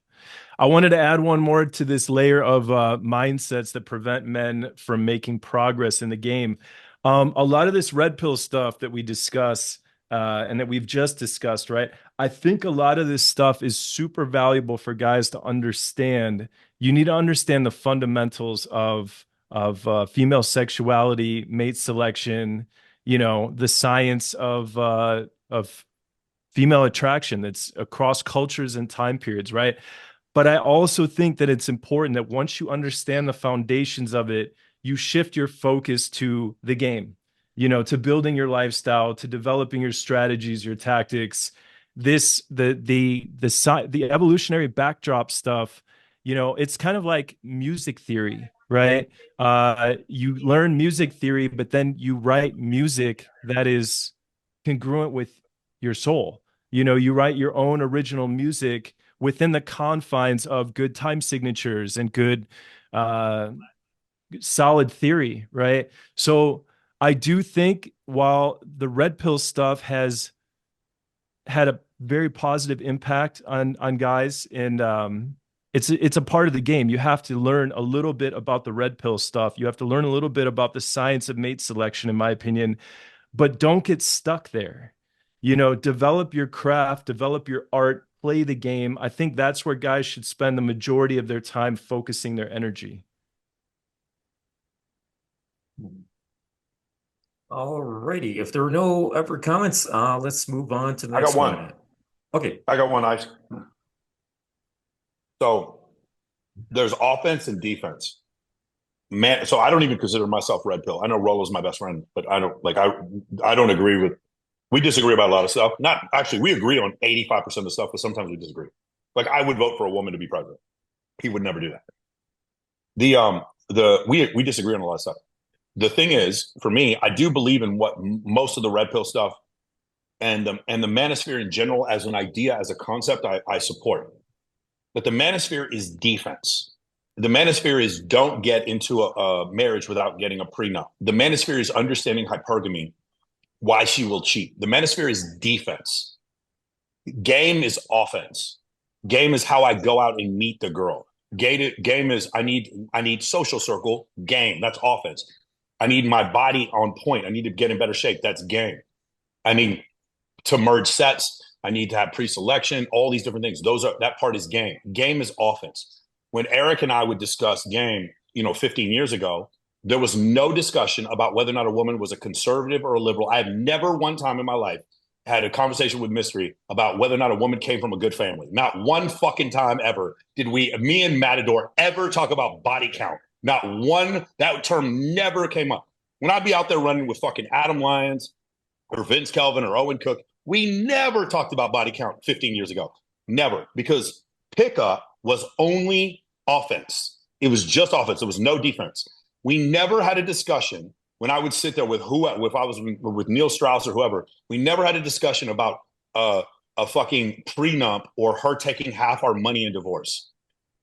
That came later with Rolo. So Rolo, like, Erik started Erik is like the first offensive coordinator, right? Erik is like the not the Sam Weish, Bill Walsh. Erik is like Bill Walsh. He's the offensive coordinator for the and the head coach of the 49ers when they won those Super Bowls. Erik von Markovic is like Bill Walsh. He's the first offensive coordinator. Rolo is like the first Bill Belichick. He's like the defensive coordinator. He was like the first ever defensive coordinator. It's so funny because they'd never met until I introduced the two of them.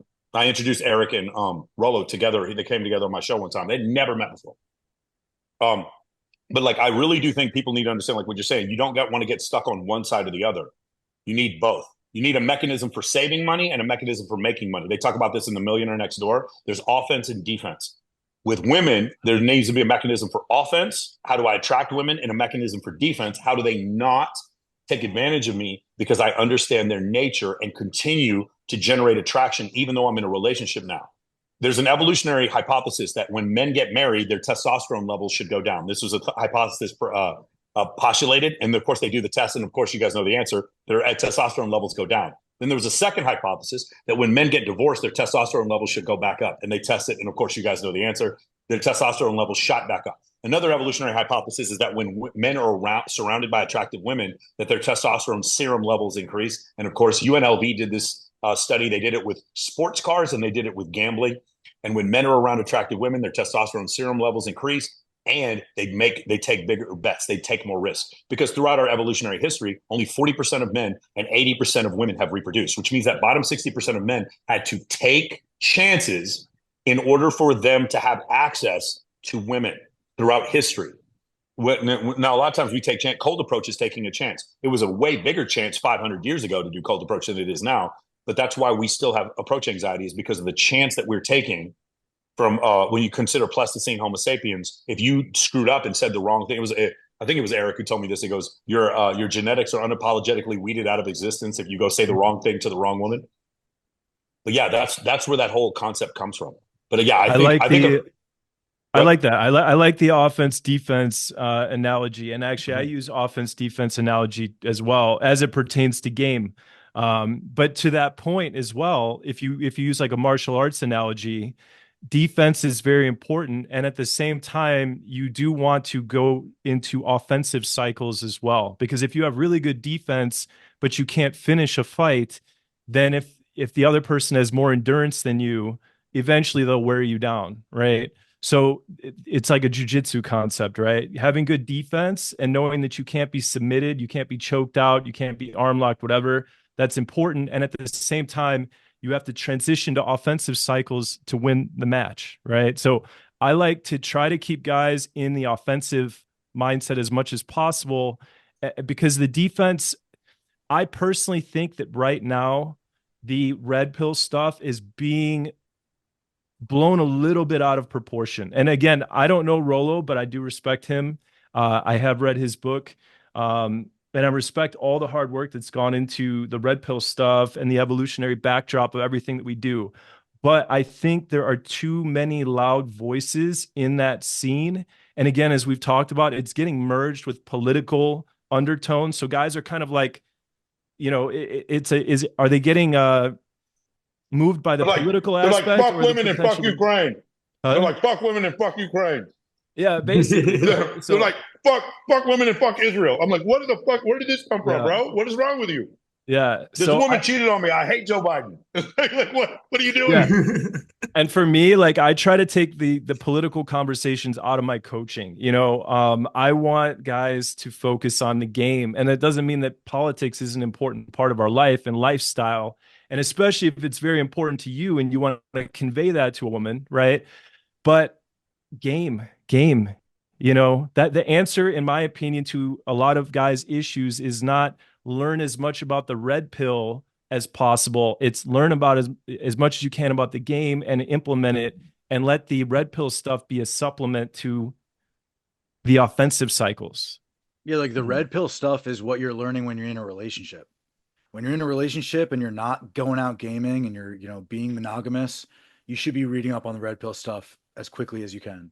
Even in a relationship, though, I think even in a relationship, don't let the red pill stuff totally taint your relationship. The point where you think, you got to check your girl's phone every fucking couple days because she's probably texting a dude because she's hypergamous and she has another dude waiting.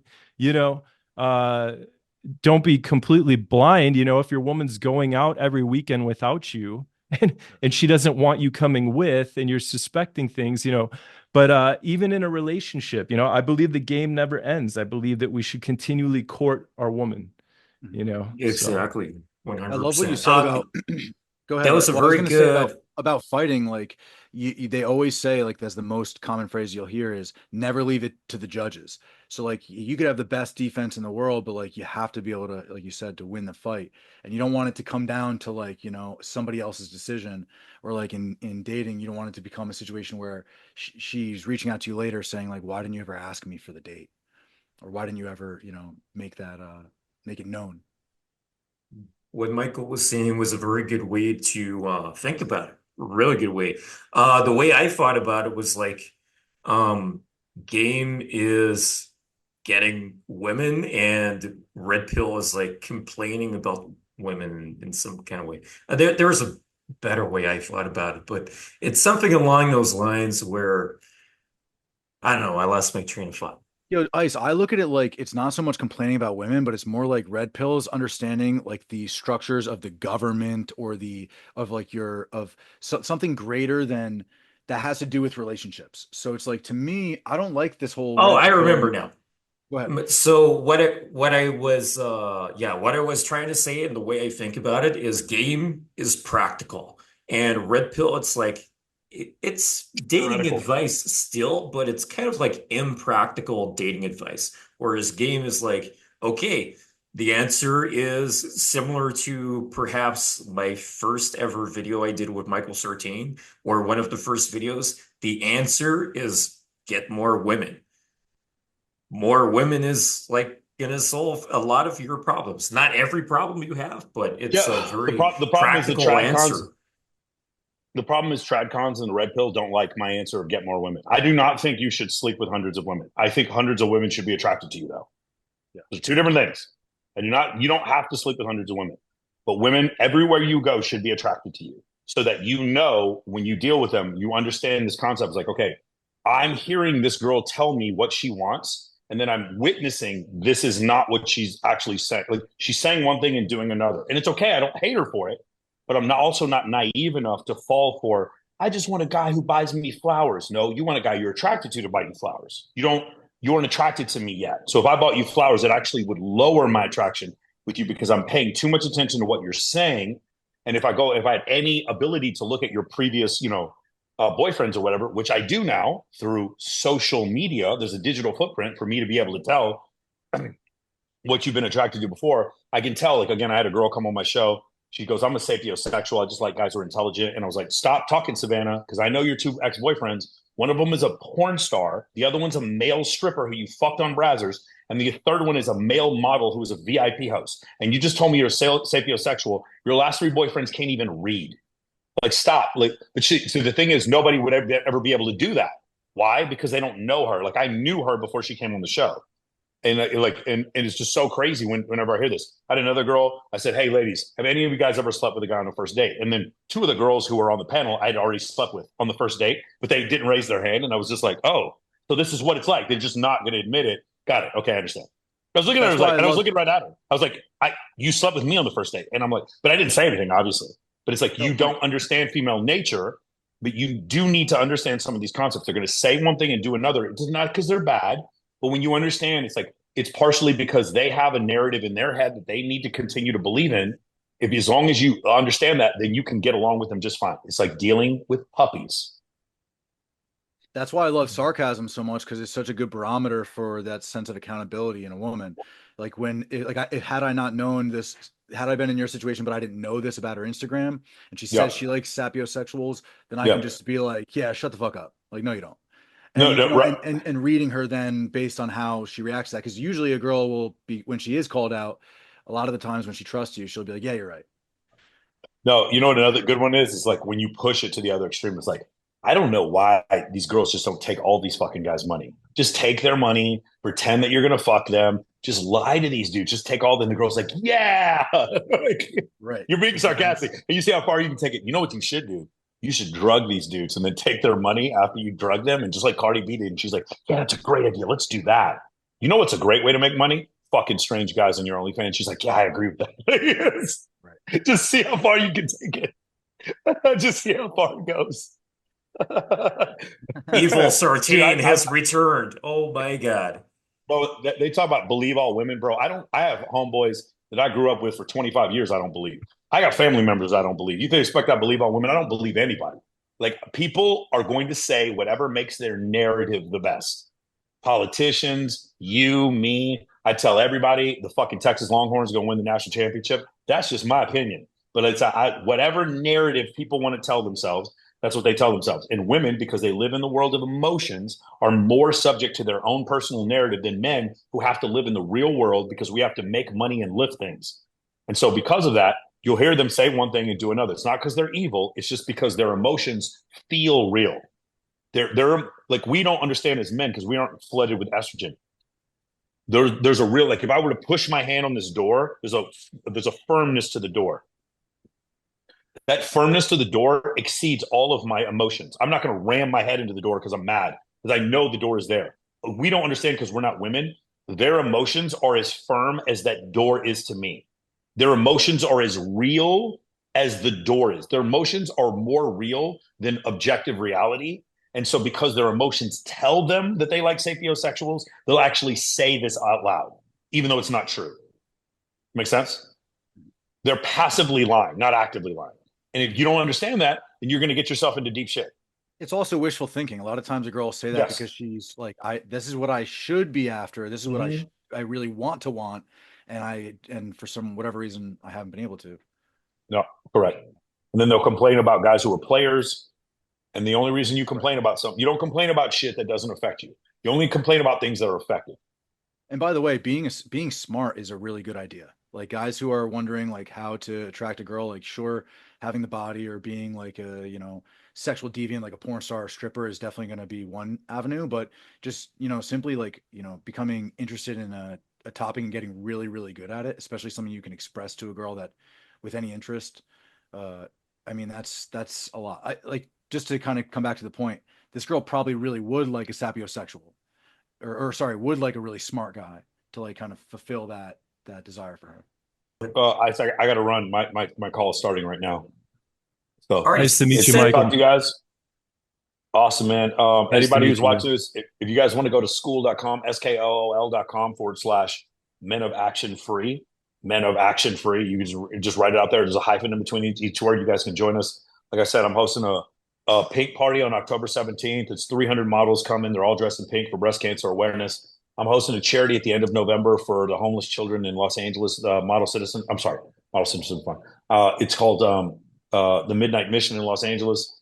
Again, 400 or 500 girls coming to. It's mostly girls that come to these things. You guys are welcome to come to that. And then I'm hosting Swimsuit USA's World Championship in in Puerto Vallarta, Mexico, October 20th to the 27th. And then I'm also hosting. There's a med spa here, Abrams Med Spa here in Las Vegas. I'm hosting a charity for human trafficking on October 10th. So if you guys are interested in any of that, all of that is on the Men of Action free school server. And I'll talk to you guys soon. Take care. Alrighty. Thanks for dropping in. Alrighty. Let's move on to the next one. I'm gonna wrap it up super soon. We're at 3 hours. How do you know when it's the right time to escalate during night game?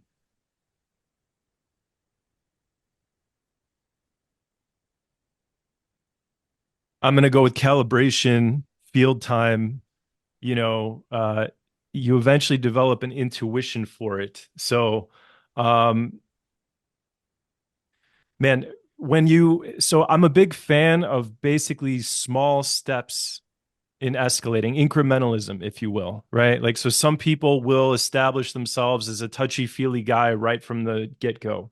And there's value to doing that in certain circumstances. You know, touch early, touch often is the adage, but I'm more a fan of touching incrementally and slowly, withdrawing the touch in calculated manner and gauging the woman's response to that. So my first touch is usually something simple like, oh my God, check this out. I touch her arm and I immediately pull it back as I'm telling a story. Okay.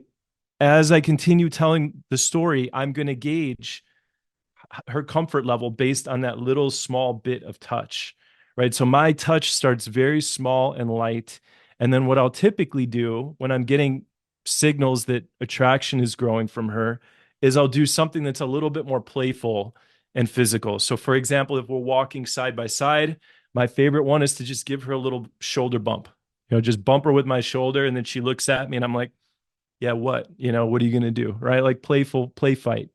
That right there indicates to me where her attraction level is. Okay. And this is something that I can actually feel almost on a sensory level.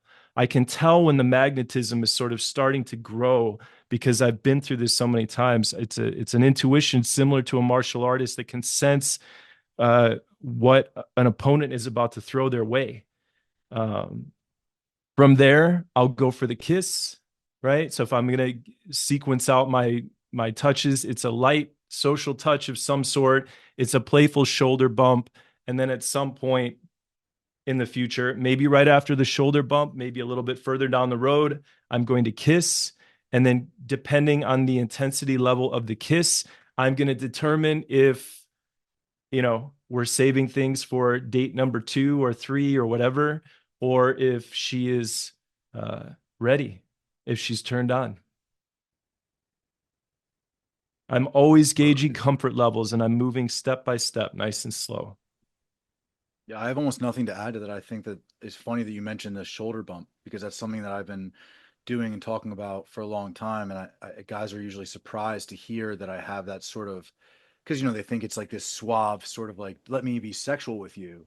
But it's a lot more of just like you said, like a tap of the hand, a tap of the arm, and then a look back to see, or that shoulder bump. I like that a lot. And the intuition too, this notion that like when you begin to do these things, you think that it's just like, you think you won't know. Like a lot of guys are like, but how do you know? How do you know? It's like, well, you know, you will know. And so, yeah, beautifully said, bro. That was really nice. Well, I also want to add something in it because as what Erik said here, it's like we're making a build up. So what we're doing is like we are creating a connection. You know, and connection is actually based on understanding. I want to understand her perspectives. I want to understand what is important for her and why that is. And I'm going to have a dynamic conversation where I'm going to share a little bit about myself in the same topic. But then we're coming to the area I used to call the power of admittance. So we start admitting that, you know what, I find you really attractive. And then you start touching a little bit. And what you said there, you know, it gives me goosebumps. Just look, I mean, and you continue giving, you know, a light touch in the same time as you use in context, giving her a genuine compliment and also admit that you find her sexually attractive in the end, and then you go for it. Then you have a smooth way of creating that attraction that goes, you know, into like physical escalation, because many guys doing the wrong thing. They're just talking, they're just being funny, being playful, but it's just very plateau. And suddenly they're trying to make, you know, a move based on nothing. And one of the biggest mistakes is not to take context and make a move. they taking things for thin air and make a move, and that's going to make the woman like defend themselves. Even though they find you sort of attractive, you haven't made a build up. So the build up comes from first connection, and when you start with relationship building, and not the relationship building can be one night stand, but when you start with the relationship building, that is when you start admitting that you're finding her attractive, and then you're finding her sexual attractive, and you moving it on until you find the right spot to actually make a move, like kissing and so on. I'm glad you got And to go ahead, Erik. And I was going to say, and in defense of the guys that make that abrupt move, I've done it a million times, especially when I was young, when I was in high school and so forth. I remember there's so many times where I wanted to kiss a woman and I wasn't sure if she was ready. And I just, some friend would say, just go for it, and I'd hear their voice in my head, just go for it, right? So here I go, and I'd go for the kiss. My heart would be pounding out of my chest, adrenaline rush. And sometimes it would go well and work out, and sometimes it wouldn't, so it's natural when a guy is first learning to calibrate that he's going to have that just go for it mentality. But over time, you learn to smooth it out a little bit. I do believe that learning some concepts like incrementalism and some systems for escalating can make that transition a little bit smoother. Luckily, women are very forgiving in this department. They realize that most men were not given a guidebook on how to escalate physically. So if the guy's a little too abrasive or a little choppy, she's going to be forgiving, especially if she really likes you. So as you were saying, Michael, I think it's very important to look for indications that the woman, that her attraction is building and that she's ready for it. Don't try to kiss her when you're ready. Just try to make her ready and then escalate. Absolutely. I completely agree with that. Absolutely. I, on the other hand, am not so forgiving when she gives the old hand job and rips it harder than a fucking, I don't know. Oh, man. We just went there. You just went there. I shouldn't say we. You just went there. I was going to say, what do you mean? It was me. Yeah, you guys are really bright. I want to say quick, because I know we are going to eventually, I don't want to take over the wrapping up aspect of this, but I'm happily surprised that the conversation was as deep as it was. Like we've managed, I think, to actually we talked about this potential documentary someone was gonna, come up with for us or something, or in light of game or something, in a good, hopefully ideally in a good light. And yeah, I mean, you guys, this is my first time interacting with you, Michael, and with you, Erik, and like you two both have a very deep understanding of what I think guys actually want, and what and how these women actually respond to that, which is saying something, because I think it's lost on a lot of these quick fix solution type, coaches or videos that you'll catch in a glimpse. So I really appreciate that. And I actually just came from teaching a university course.